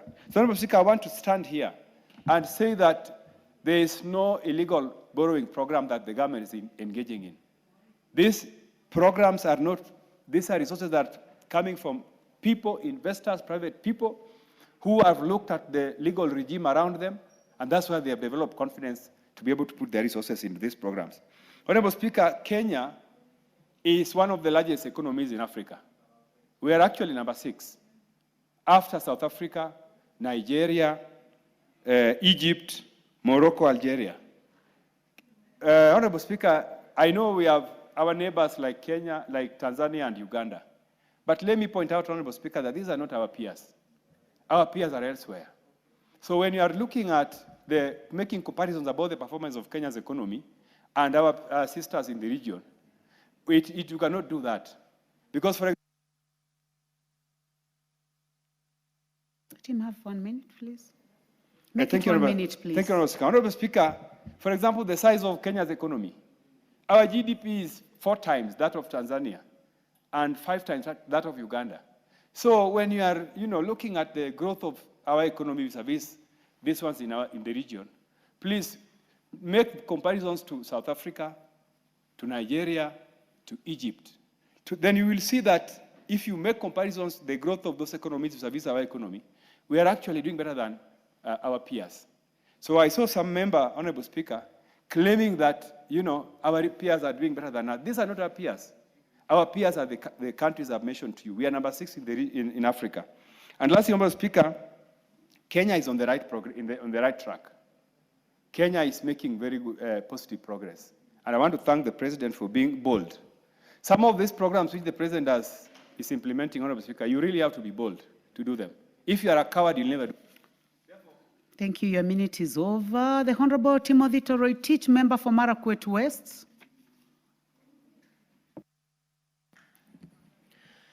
Thank you, Honorable Speaker, for giving an opportunity to contribute on the President's State of the Nation address. Honorable Speaker, the President made the address pursuant to Article 132 of the Constitution. Honorable Speaker, the address was made in Parliament because this is the House that has the elected representatives of the people. And therefore, Honorable Speaker, he was talking to Kenyans through the members of Parliament who are seated in this chamber. Honorable Speaker, the speech of the President in my assessment was reassuring. I have read paragraph to paragraph, from paragraph 1 to paragraph 163. Honorable Speaker, Napoleon Bonaparte once said that a leader is a dealer in hope. William Ruto, our President, is a dealer in hope.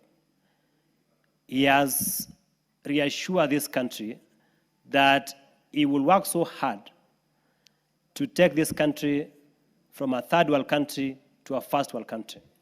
Honorable Speaker, I have no doubt, as a leader in this country, that the direction that he has taken, through the support of Parliament and the people of Kenya, this country will rise. Honorable Speaker, this President has shown a lot of confidence under pressure. Remember, the economy of this country was almost collapsing when William Ruto took power.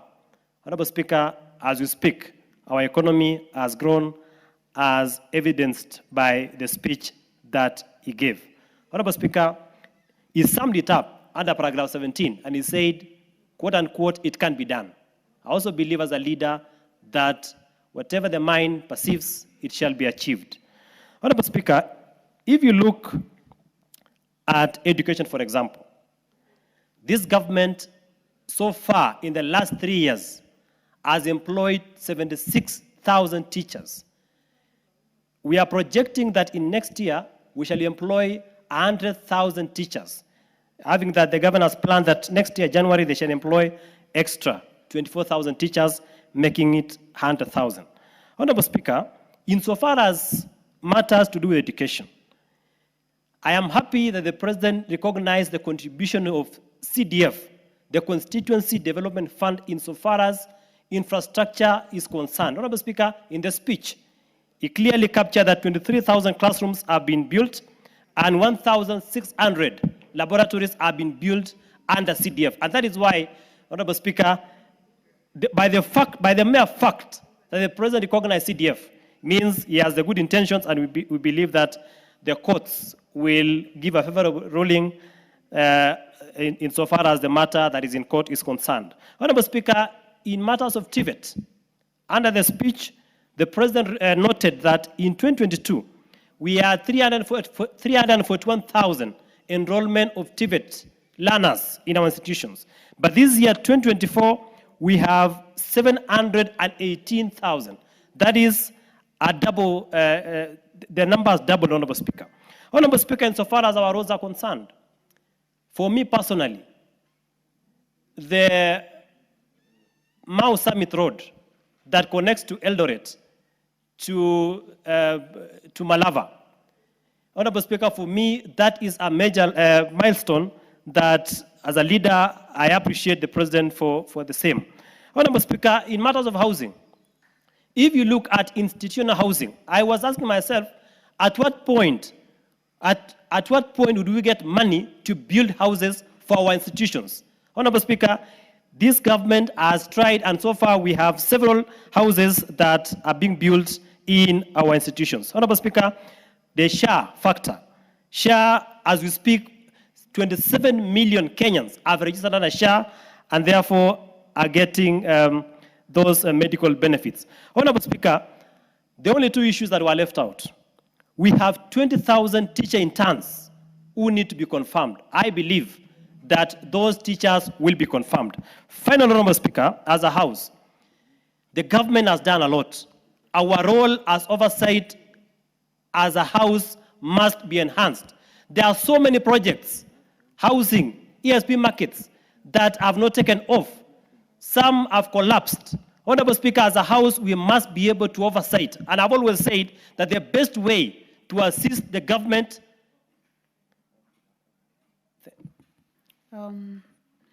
I would like to, honorable members, allow me to purposively go to the Honorable Timothy Wanyonyi, member for Westlands. I request the other three ahead of him to be patient. Thank you, Honorable Speaker, for giving me this opportunity also to contribute to this speech of the President. Madam Speaker, Honorable William Ruto, the President of Kenya, is a man on a mission. Madam Speaker, I say that because President William Ruto recognized that in Nairobi, because many times people may think Nairobi is self-sufficient and can do everything without support from the national government. But he took the initiative, Madam Speaker, to come and check the situation in Nairobi, especially in schools. And he took a tour of Nairobi with us, members of parliament from Nairobi. And after that, Madam Speaker, he committed to help expand the education sector in Nairobi. And through the NGCDF and then his own personal initiative, Madam Speaker, he committed and gave more than 2.2 billion shillings, Madam Speaker, for the construction of classrooms and improvement of infrastructure in schools. He even offered to pay school fees for over 200 students in a school, in one of the schools within Nairobi, Madam Speaker. And I can confirm that, Madam Speaker, the things that the President committed when we went on the tour, and he said within 3 months, within 3 or 4 months, they'll be up, Madam Speaker, the infrastructure that he committed even with his own personal initiative, Madam Speaker, are almost done. And I know that many other things that the President has undertaken, Madam Speaker, especially in the infrastructure. He has promised to build a dual carriage from Lironi to all the way to Malaba, and I know it will be done, and many other things, and especially overhauling the health sector, Madam Speaker. It's a risk that many leaders, I think, will fear to undertake, but he did it. He has done it, and I'm very sure that Kenyans, those who have been attacking him, they should wait for the results. You know, when you're undertaking something new, you don't get the results immediately. And I know within time, these results will come out and people will see that he meant well for this country. He has done in the education sector, he has done in the health sector, he has done it in agriculture, and we can see now the farmers are reaping the initiative that the President made, Madam Speaker. And this is not just about talking. His talking is actually one of the leaders that is hands-on. He does things, and if you ask President Ruto anything, he will provide you with an answer. Not because he will ask somebody, but he will provide you with an answer because he knows what is going on in the government, Madam Speaker. We know very well that we have been around for 60 years, and if our earlier leaders took the kind of steps that the President has taken, Madam Speaker, I'm sure this country will be a developed country. And I believe him when he says he's going to move Kenya from a third world country to a first world country, because the initiatives he has put in place and his determination, Madam Speaker, he will change this country and put it where he has committed to take it. And I'm very sure, Madam Speaker, Kenyans will appreciate that. Let us give the president support. Let us remain with him. And also the people, especially sitting in the government, the cabinet secretaries and others, senior officials, they should highlight the achievement that the government has achieved so far. Because some of these things, that's why some people are accusing the president of lying or doing this, because they don't know what is going on. The information should be out there in the public domain so that people know what has been done by the government since the president took over power from President Uhuru. Madam Speaker, I know and I believe that this country is going to be a first world country, maybe not within the time of President Ruto. Thank you. The Honorable Abdul Haro, member for Mandera South. Thank you, Honorable Speaker, for this opportunity. Honorable Speaker, my contribution on the State of the Nation address by the President. The President promised to tell us a story, and indeed, he told us a compelling story of the progress this country has done in the last 3 years, a compelling story of where we stand now as a nation, and a compelling story giving us a snippet of what the future roadmap looks like. Perhaps the drafters of the Constitution were a bit economical when they were giving the President that speech, because they gave very scanty story from the hot, dusty, and fragile northern Kenya. Perhaps they should have given more stories from that part of the world, because the President has really done a lot in northern Kenya, like he has done for the rest of the country. For example, there is a road, the Great Northern Highway Road from Isiolo, that passes through Modogashe, Wajir, Elwak, and Mandera, which has formed a ringtone in TikTok and other social media platforms. That road is actually a 750-kilometer road, which is funded by World Bank and $750 million US, which is currently the largest road infrastructure project funded by World Bank in the sub-Saharan Africa. I thought that road should have, the story on that road should have featured very well in the State of the Nation address. Honorable Speaker, the President reassured the country about the question around food security, how the food security has been enhanced, the question around farmer income, because this is an agricultural country, and also about how the Kenya exports from agriculture has been enhanced. The President actually mentioned about the progress we have done in the tea industry, the coffee industry, the edible oils industry. He mentioned about the cotton production, coconut production. And for the first time, or rather, apart from last State of the Nation address, in this address, the President featured the question of livestock, which is actually a backbone of for the people from northern Kenya, which actually forms 85% of this country. The President told us actually the livestock value chain, where leather exports have increased by 56%, now standing at 2.5 billion per year. Leather shoe production locally has risen to about 11 million pair of shoes produced every year. The President has talked about our beef production and value now standing at 12.9 billion. And of course, the dairy has doubled. The dairy production has doubled because of various interventions by government, and now stands at 9.4 billion. Honorable Speaker, the other thing the President mentioned in terms of agriculture and the future is the question of food production agenda through expanded modern agriculture through irrigation.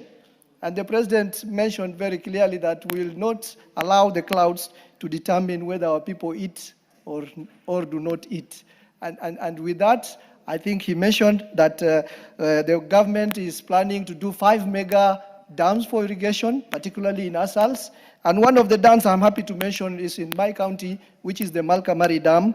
And then the other dams, like for example, the Basilinga Dam in Isiolo was also mentioned, and the Sigli Dam in Garissa, the other dam in Machakos was mentioned, Yatta, that is Yatta Dam. The other dam in Narok was mentioned, and the other dam in Elgeyo Marakwet was also mentioned. I think if those dams are done, the food production question would be a big thing. Because I can see the light is on, Honorable Speaker, the other thing that I thought the President should have mentioned, which as the President, the country is doing very well, but it's not mentioned, is the question of insecurity, particularly in northern Kenya and our borders.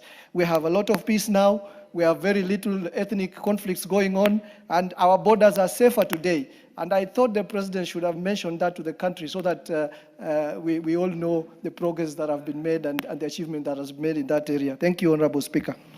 Thank you. The Honorable Rahim Dawood, member for North Imenti. Thank you, Madam Speaker. Madam Speaker, first I wish to congratulate His Excellency the President, William Ruto. What he said last week was very, very up to speed. Madam Speaker, and I even appreciate Honorable Mbui, today he has admitted that the President is an excellent leader. I was even surprised it coming out from Honorable Mbui saying that, and hopefully he'll come to our side in the near future. Madam Speaker, as a country under President Ruto, our forex reserves are at an all-time high of 12 billion US dollars.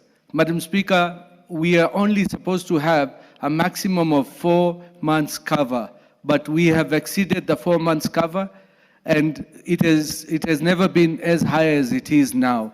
Madam Speaker, Standard & Poor's is a rating agency which, when we borrow money, have classified Kenya, have moved Kenya from B- to B. Madam Speaker, that is because we have not defaulted on any funds we have borrowed.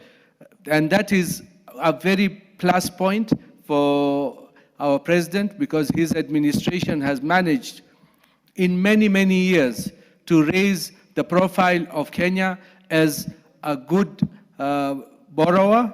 And when the infrastructure fund, the funding which was there before the Eurobonds, and we should note that it is not the government of William Ruto which borrowed all those funds, the Eurobond funds and all that. It was the previous administration. It is just a case that we are now paying over $1 trillion shillings in borrowing costs with interest and paying the principal. So we are laden with a lot of debts from the previous administration. And when one of our colleagues said we are borrowing, we have borrowed so much money, but how do you expect to pay what was borrowed earlier if we do not borrow and pay our debts? Madam Speaker, the presidents in this regime, we have got fertilizer, the subsidized fertilizer.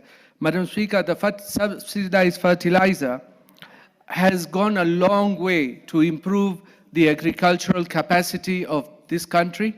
And with that, we have now raised the output in maize and other products as well. We've got the tea, like from my constituency, and coffee. The prices have gone more than, I think it's more than 50%.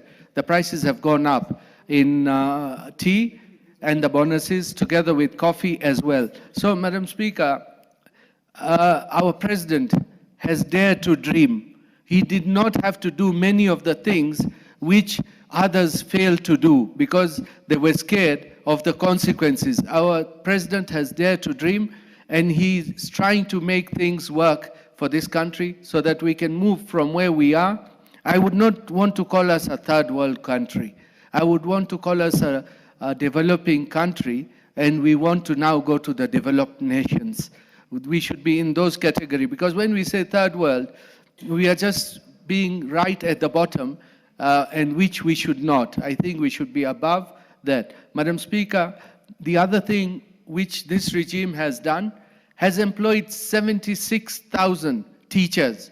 That is more than the teachers which have been employed by previous regimes. And Madam Speaker, let the pessimists give us what would they want to do with all the things which the President has done, because it's no use just criticizing President Ruto and not giving alternatives. Let them give us alternatives of how we are going to revive the economy, because the economy, the way it is going, it is being revived, and we are going to be amongst the best in Africa. And I hope in a few years, by the time we finish with President Ruto in 2032, we will be amongst the developed nations of the world. Thank you, Madam Speaker, and I support. The Honorable Lisa Chelule, member for Nakuru County.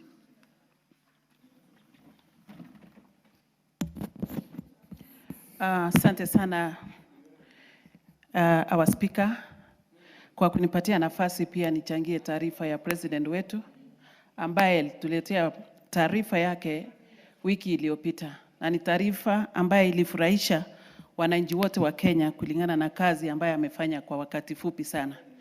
Nasema hivi, Mheshimiwa Speaker, yale mambo yote, taarifa yote ambaye alitupatia ni kazi ambaye amefanya kwa wakati fupi sana kulingana na vile wakati yake ambaye ameketi kwa ofisi. Ukijaribu kuangalia kwa umakini, Mheshimiwa Speaker, ile kazi yote amefanya ni kazi ambaye ilifanywa na wale president ambaye walituongoza wakati hiyo iliyopita. Ni kazi ambaye hawakufanya hata kwa miaka 20 wakiwa kwa ofisi. Kwa hivyo nachukua hii nafasi kwa niaba ya wananchi wa Nakuru kupongeza rais kufikisha taarifa yake katika bunge, na si taarifa peke yake ya kuongea, lakini ni yale mambo ambaye ametekeleza.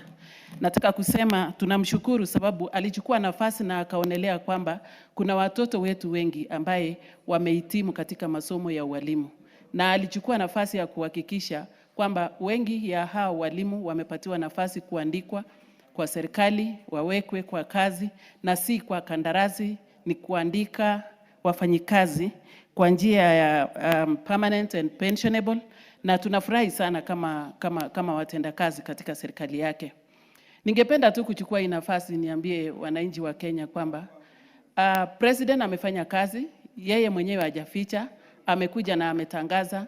Pengine ile shida tuko naye ni wale wanatangaza, wale wanahitajika kupasha habari kwa wananchi pale nyumbani. Mimi nikiwa moja ya wakulima, tunafurahi sana wakati aliposukisha bei ya fertilizer kutoka 7,500 kwenda 2,500. Ilitusaidia sana kama wakulima, ilisaidia wakulima wetu wote, na kwa saa hii Mheshimiwa Speaker, hakuna mtu ambaye anasema ako na shida ya njaa katika nchi yetu ya Kenya. Pengine ni yule tu hajapenda kupanda, hajapenda kwenda kwa shamba. Kwa hivyo napongeza rais sababu hiyo ilikuwa njia moja ya kumaliza mambo ya njaa katika nchi yetu ya Kenya. Sababu watu wakiwa na njaa hata wana amani. Kwa hivyo siku hii tunapoongea kuhusu taarifa yake, ninajua kila mtu wako na amani sababu wako na chakula ya kutosha. Nataka kusema mambo ya amani katika nchi yetu ya Kenya. Kama kuna president ama kama kuna kiongozi ya nchi ambaye ameunganisha Kenya mzima kwa wakati yake ya uongozi, wakati alipokuwa naibu wa rais, aliunganisha nchi yetu ya Kenya. Wakati huu akiwa rais wetu, tunashukuru Mungu sababu alimpatia nafasi, ameunganisha nchi yote. Hajawahi fika wakati anasema sehemu hii atinisi kupata kura, sehemu ile nilipata, lakini ameunganisha Kenya. Kwa hivyo mimi nikiwa mpenda amani katika nchi yetu Kenya, nataka kuchukua hii nafasi niseme heko rais yetu. Wewe umetuunganisha, wewe umeleta amani, wewe umekuwa uso ya nchi yetu ya Kenya.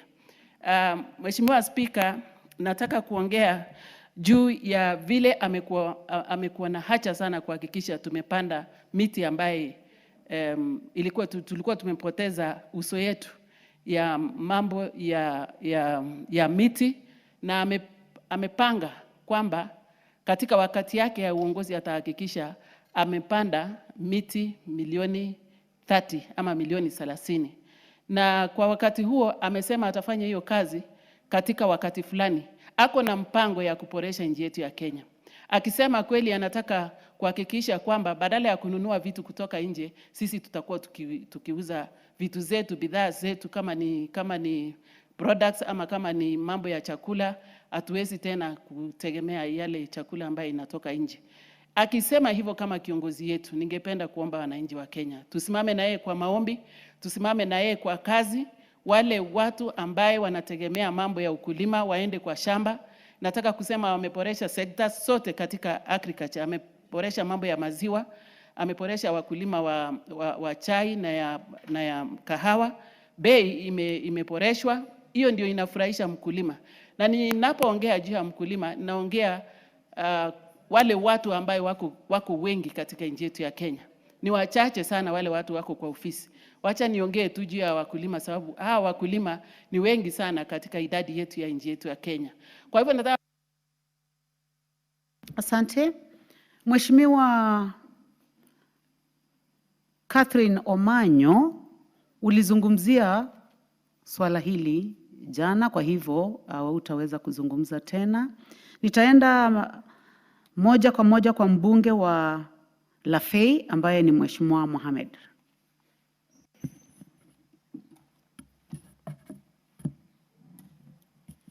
Thank you, Madam Speaker, for giving me this opportunity. I rise to contribute to the State of the Nation address by His Excellency the President.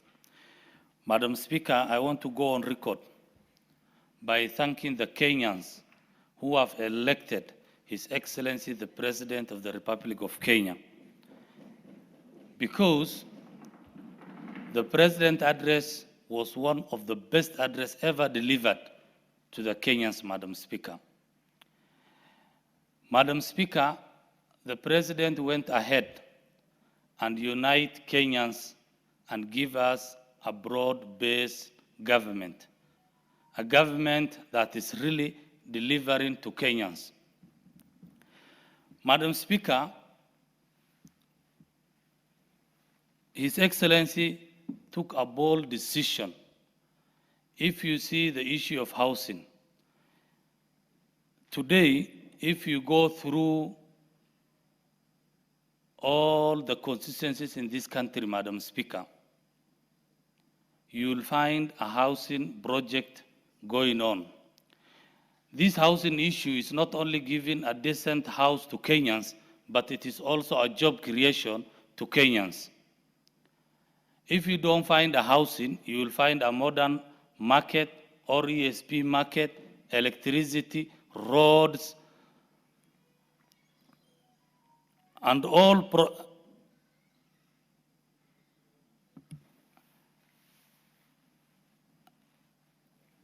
if you go, as I have said, Madam Speaker, if you don't find my constituency today a housing project, you will find an ESP market, you will find a road being constructed. So that is the kind of the promises he made His Excellency during his campaign, and he has really delivered to the Kenyans, Madam Speaker.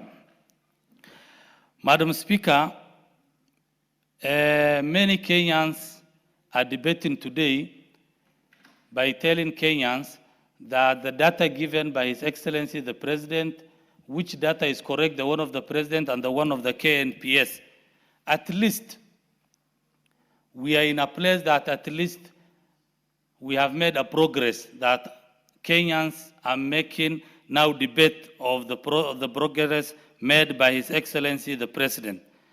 Madam Speaker, I come from a region that has been a region that for so long has been denied the issue of ID. We have been discriminated. But I want to thank to His Excellency the President. He has made a bold decision and said Kenyans are one.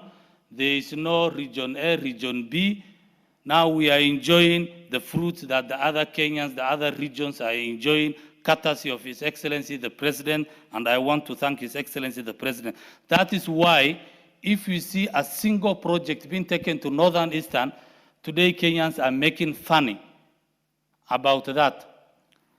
If you remember, Madam Speaker, on February when His Excellency the President visited that region, the Northeastern region, he has announced to the Kenyans and the region and the Northeastern region that starting from Cielo to Mandera, he will make sure before his term ends, he will tarmac that road. Immediately the Kenyans took fun because they never believed that this will happen.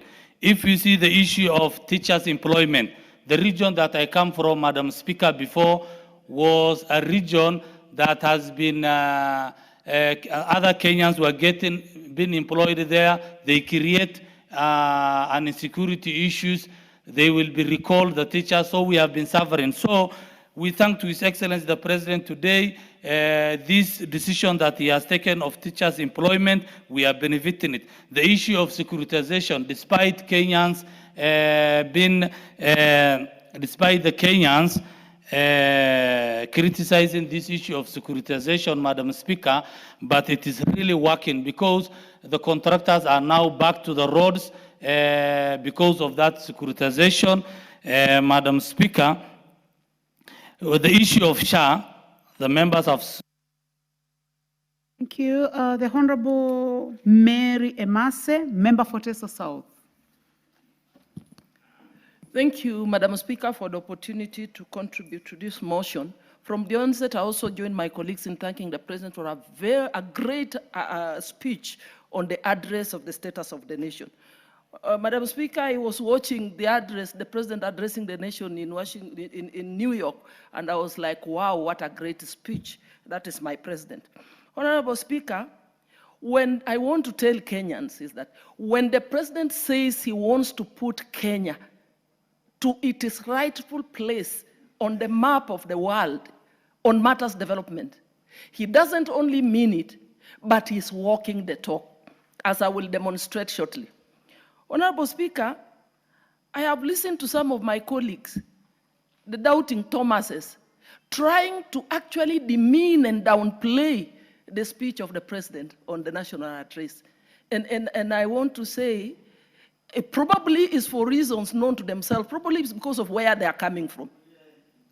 But for some of us who are coming from regions which have never seen development, and have seen development today, we have tarmac roads being done in Teso South, in Busia County. We are seeing huge water projects. We are seeing institutions.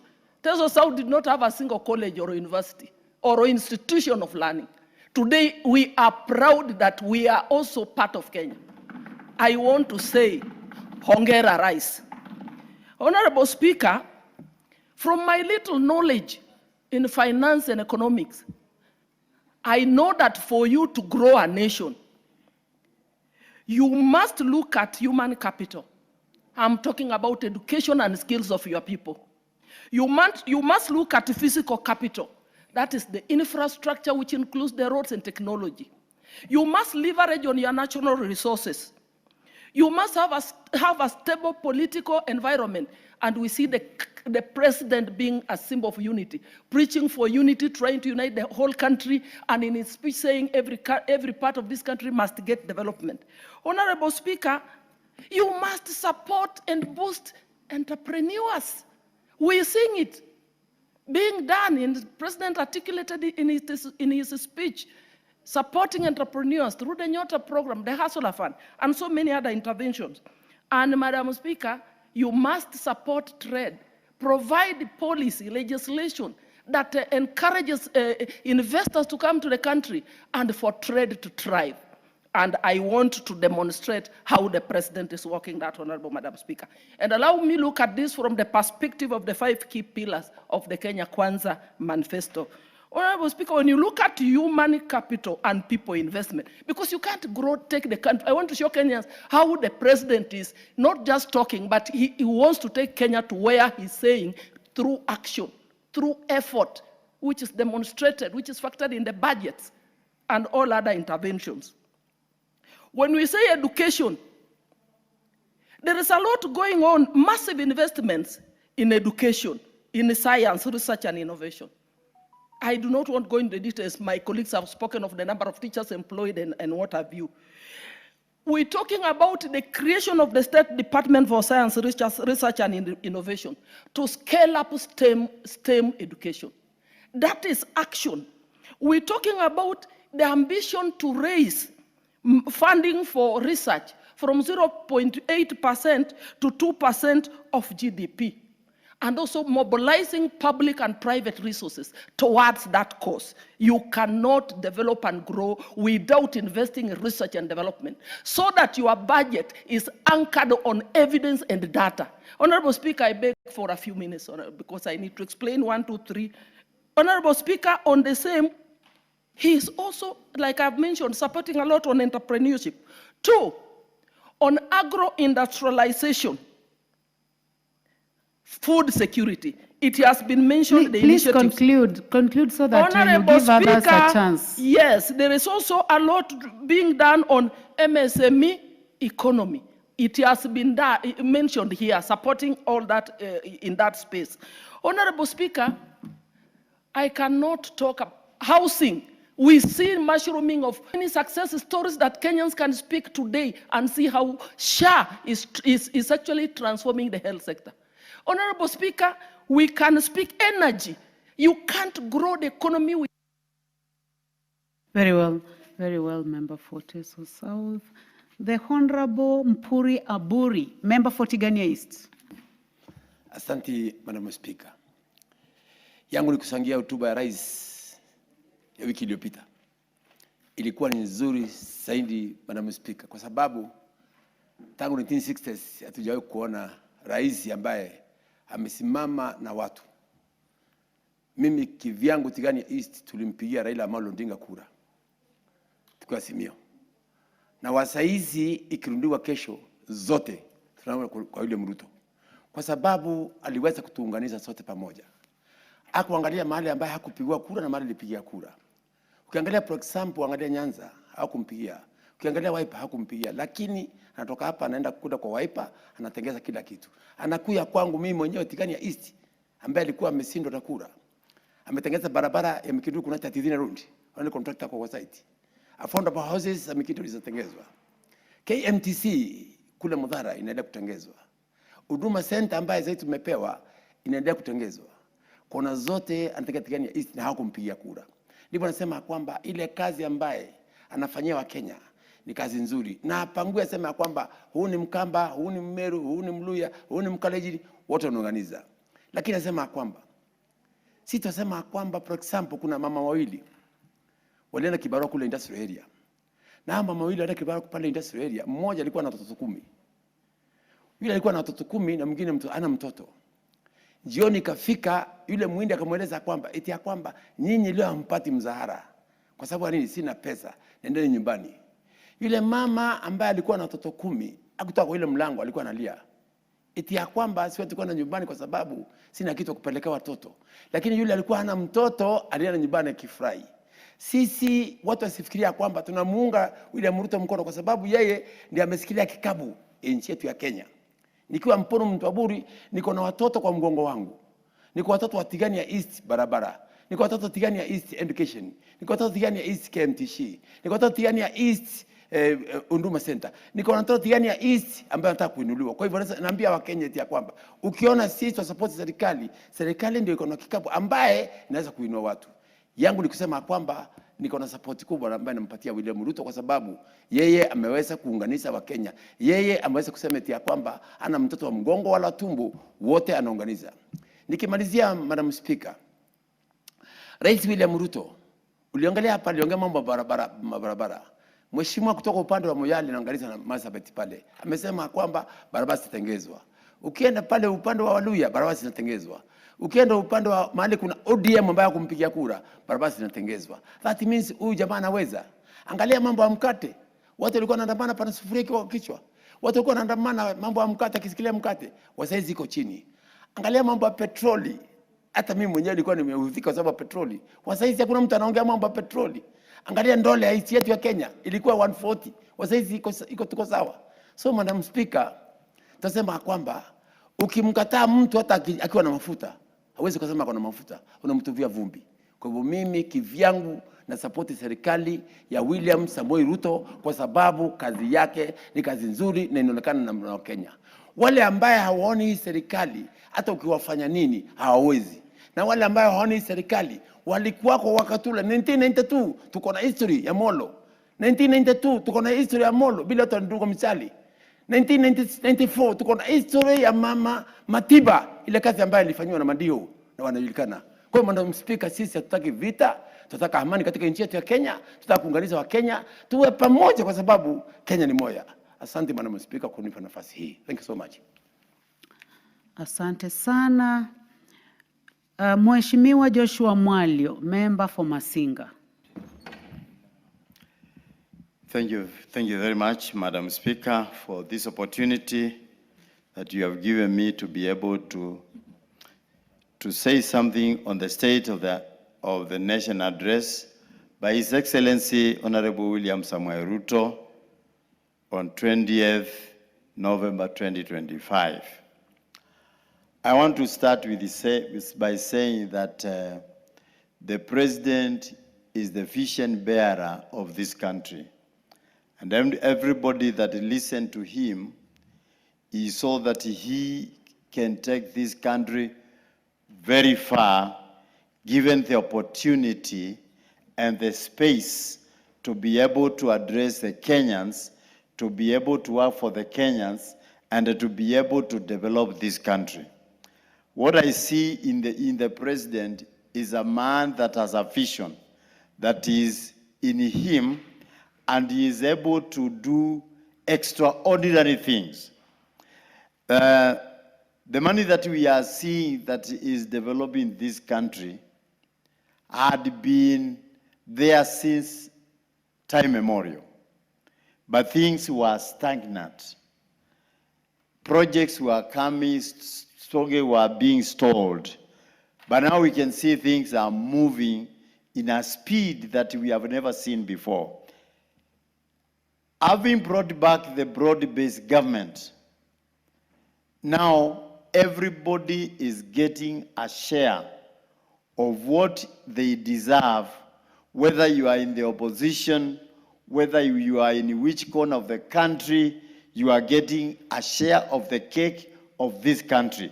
So there is goodwill in this president. And that is what we need to see and support. We cannot miss people that criticize. We cannot miss people that don't see anything that is being done well. But people, we shall still live with them. But as long as the president has the vision, we shall be able to go very far. I want to say that since the president took over, in 2022, the inflation was 9.6 as it was in his report. And now, as of October, the inflation was 4.6. That is a big drop. And it is able to help our people, because as long as the inflation is very high, then everybody will have a problem. Even purchasing power will not be there, because anything is, all their money is being consumed by the high inflation. Again, the president has been able to do even projects where there is opposition. All the constituencies are not, they are not left out. Whether you are in opposition, whether you criticize him, it is a Kenyan constituency.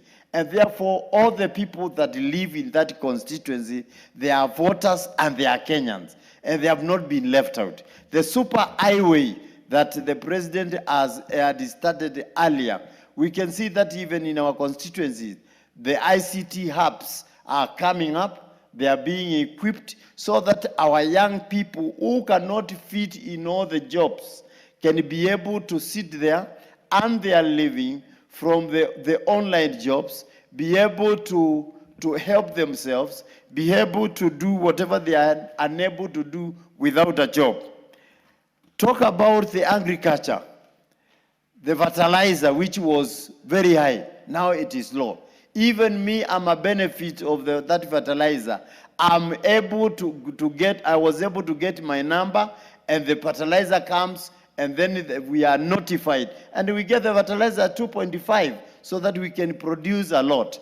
The last but not the least, the nyota. The young people are able to get money through the nyota, which was launched the other day. When? Gwen.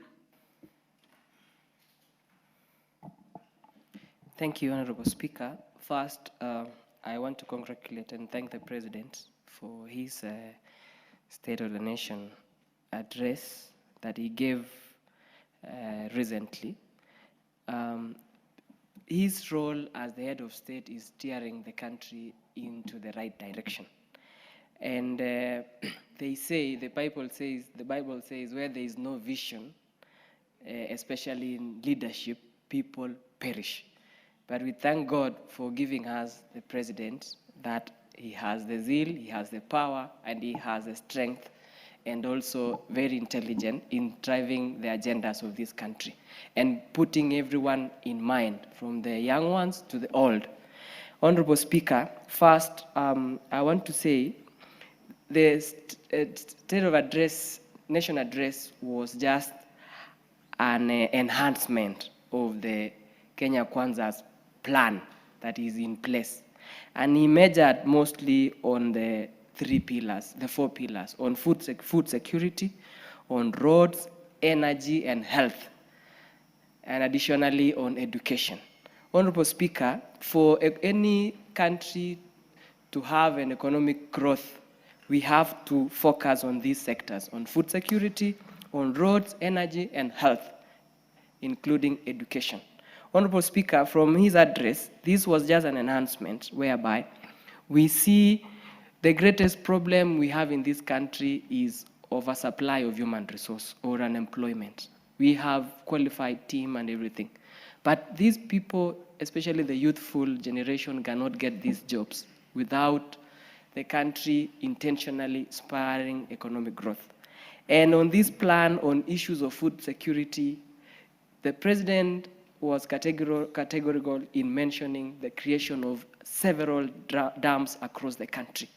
In essence, we will have secured issues of food security and also on job creation to allow our youth work on this, exercise their knowledge, and also earn a living. Honorable Speaker, he also mentioned on issues of roads. Roads is a thorny issue, bad roads across the country, especially the congestion that we have along the Mombasa up to Malaba highway. Recently, people were stuck on the road. You would spend almost a whole day from here in Nairobi to Eldoret.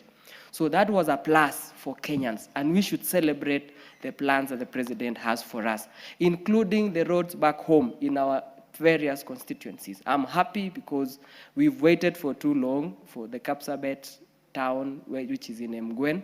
We're yet to get the roads. Issues was on funding. Other plans that he has across the county and also across the country. The challenge now was funding. And I want to echo the funding models that the President came up on the special funds on different categories, whether roads, on road levies, on health, on other different sectors, Honorable Speaker. I welcome, because that is the only way that is practical and sustainable in funding these projects. He mentioned a total sum of close to 5 trillion, which I agree, because apart from food security on roads and energy, the greatest problem also that we have is high costs of production within our industries, whereby one of the contributing factor is energy, expensive power. So coming up with this idea that we have a long-term plan where we need to reduce the cost of energy so that we can have industries working on products cheaply is welcomed. Honorable Speaker, I want to agree with that 100%. Also on issues of health. Health, you see how SHA has been created, and currently, Honorable Speaker, for people to appreciate this is we have high registration of SHA members, more than close to 25 million.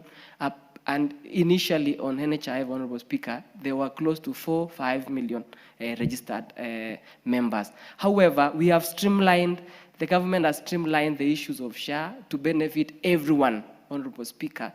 It doesn't discriminate anyone. Those who have less money, those who have high money, how the president has structured on issues of SHA, I can see it's benefiting my people back home, and Kenyans are happy. Thank you.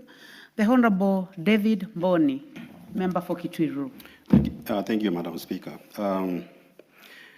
Let me also say one or two things on this report by the President. And I think it was a good report, despite the inconsistency in data. And I don't know who is giving him wrong data or inconsistent data. Mr. Speaker, one thing I liked about this report is the proposal to invest or to put in 5 trillion Kenya shillings to infrastructure. And here infrastructure will include roads, electricity, and of course water supply in the country. And this is a very good thing. But I was wondering, I just been wondering in this country, we used to have a Vision 2030, which is the economic blueprint, which of course we are not being following, because during the last regime, we came up with the Agenda 4, and this regime we came up with the better, that is bottom economic transformation agenda. But I think when you look at the Vision 2030, it was very, very well structured. There were very good proposals in that economic. Honorable Mwalika. Yes. It's bottom up. Bottom up. Now, the moment you call it the bottom economic agenda, you may lose. Bottom up economic transformation agenda. Yes. Thank you for that one. So, yeah, when you look at the Vision 2030, you know, it is very good proposals. We had industrial zones, and I remember because I was part of the Vision 2030 group. I remember we used to have, we had proposed to have industrial parks. There was one which was supposed to be in Keno, and you remember we have a proposal to do a Grand Force Dam in Tana River. These are mega projects. So I propose that going forward, and to include the proposal by President, which is very good in terms of infrastructure, we need to have economic blueprint, because the Vision 2030 is ending in 2030. And when you talk with the Treasury, it's like they don't have any plan to have a blueprint, because you see a blueprint is a planning document, a long vision for the country. So even if after some time this regime is not there, the next regime will follow that, and it's going to help this country. So that's one thing I realized that we require. Madam Speaker, the issue of inflation is very good that inflation has gone down, but the real wage has gone down to 12.5%, according to Kenya National Bureau of Statistics Economic Survey 2024. And one thing which has made the real wage to go down is the taxations, the rate of taxation in our salaries and our income. It has really very good. It has really messed up our disposable income, and therefore, as a country, we need to relook at tax, not only tax to individuals, but tax to businesses. Which is crippling the businesses. Madam Speaker, 2 weeks ago or 2 weeks ago, I was with the chairman of KRA. There's something called e-teams. When you supply something, immediately you supply something and you raise an invoice. KRA also send you an invoice to pay their taxes. And if you supply to government, as you know, government takes long to pay. You know, they start imposing penalties and everything. And therefore, at the end of the day, they remove your tax compliance. And that you cannot be able to even do any other business with that company or invoice another government. So we also need to look at the issues of taxation, issues of pending bills, which are actually creeping the businesses. Mr. Speaker, something before you, whatever, something very important. Yesterday, Governor Osendobango was here with the public debt. And he said, we are reaching the level of debt distress. In fact, that's something which need to be very careful. Debt distress is a situation whereby you cannot meet our debts. You remember Ghana, Zambia, that kind of thing. And immediately we show signs we cannot pay our debts. We are done. I met in Zambia sometime 2003, And the minister was crying because he had not paid salary for 6 months. So immediately you show that you can't pay, even as an individual. So therefore, we need to do fiscal consolidation. Thank you. The Honorable Beatrice Elachi, member for Dagoretti North. Thank you, Madam Speaker. I also rise to support the report and the address of the President. Madam Speaker, I'll be very brief. To really thank him and to appreciate that since the time of His Excellency, our third President Kibaki, and after the Vision 2030, I think each president has come in and ensured he picks up the pillars of Vision 2030 and moves with it.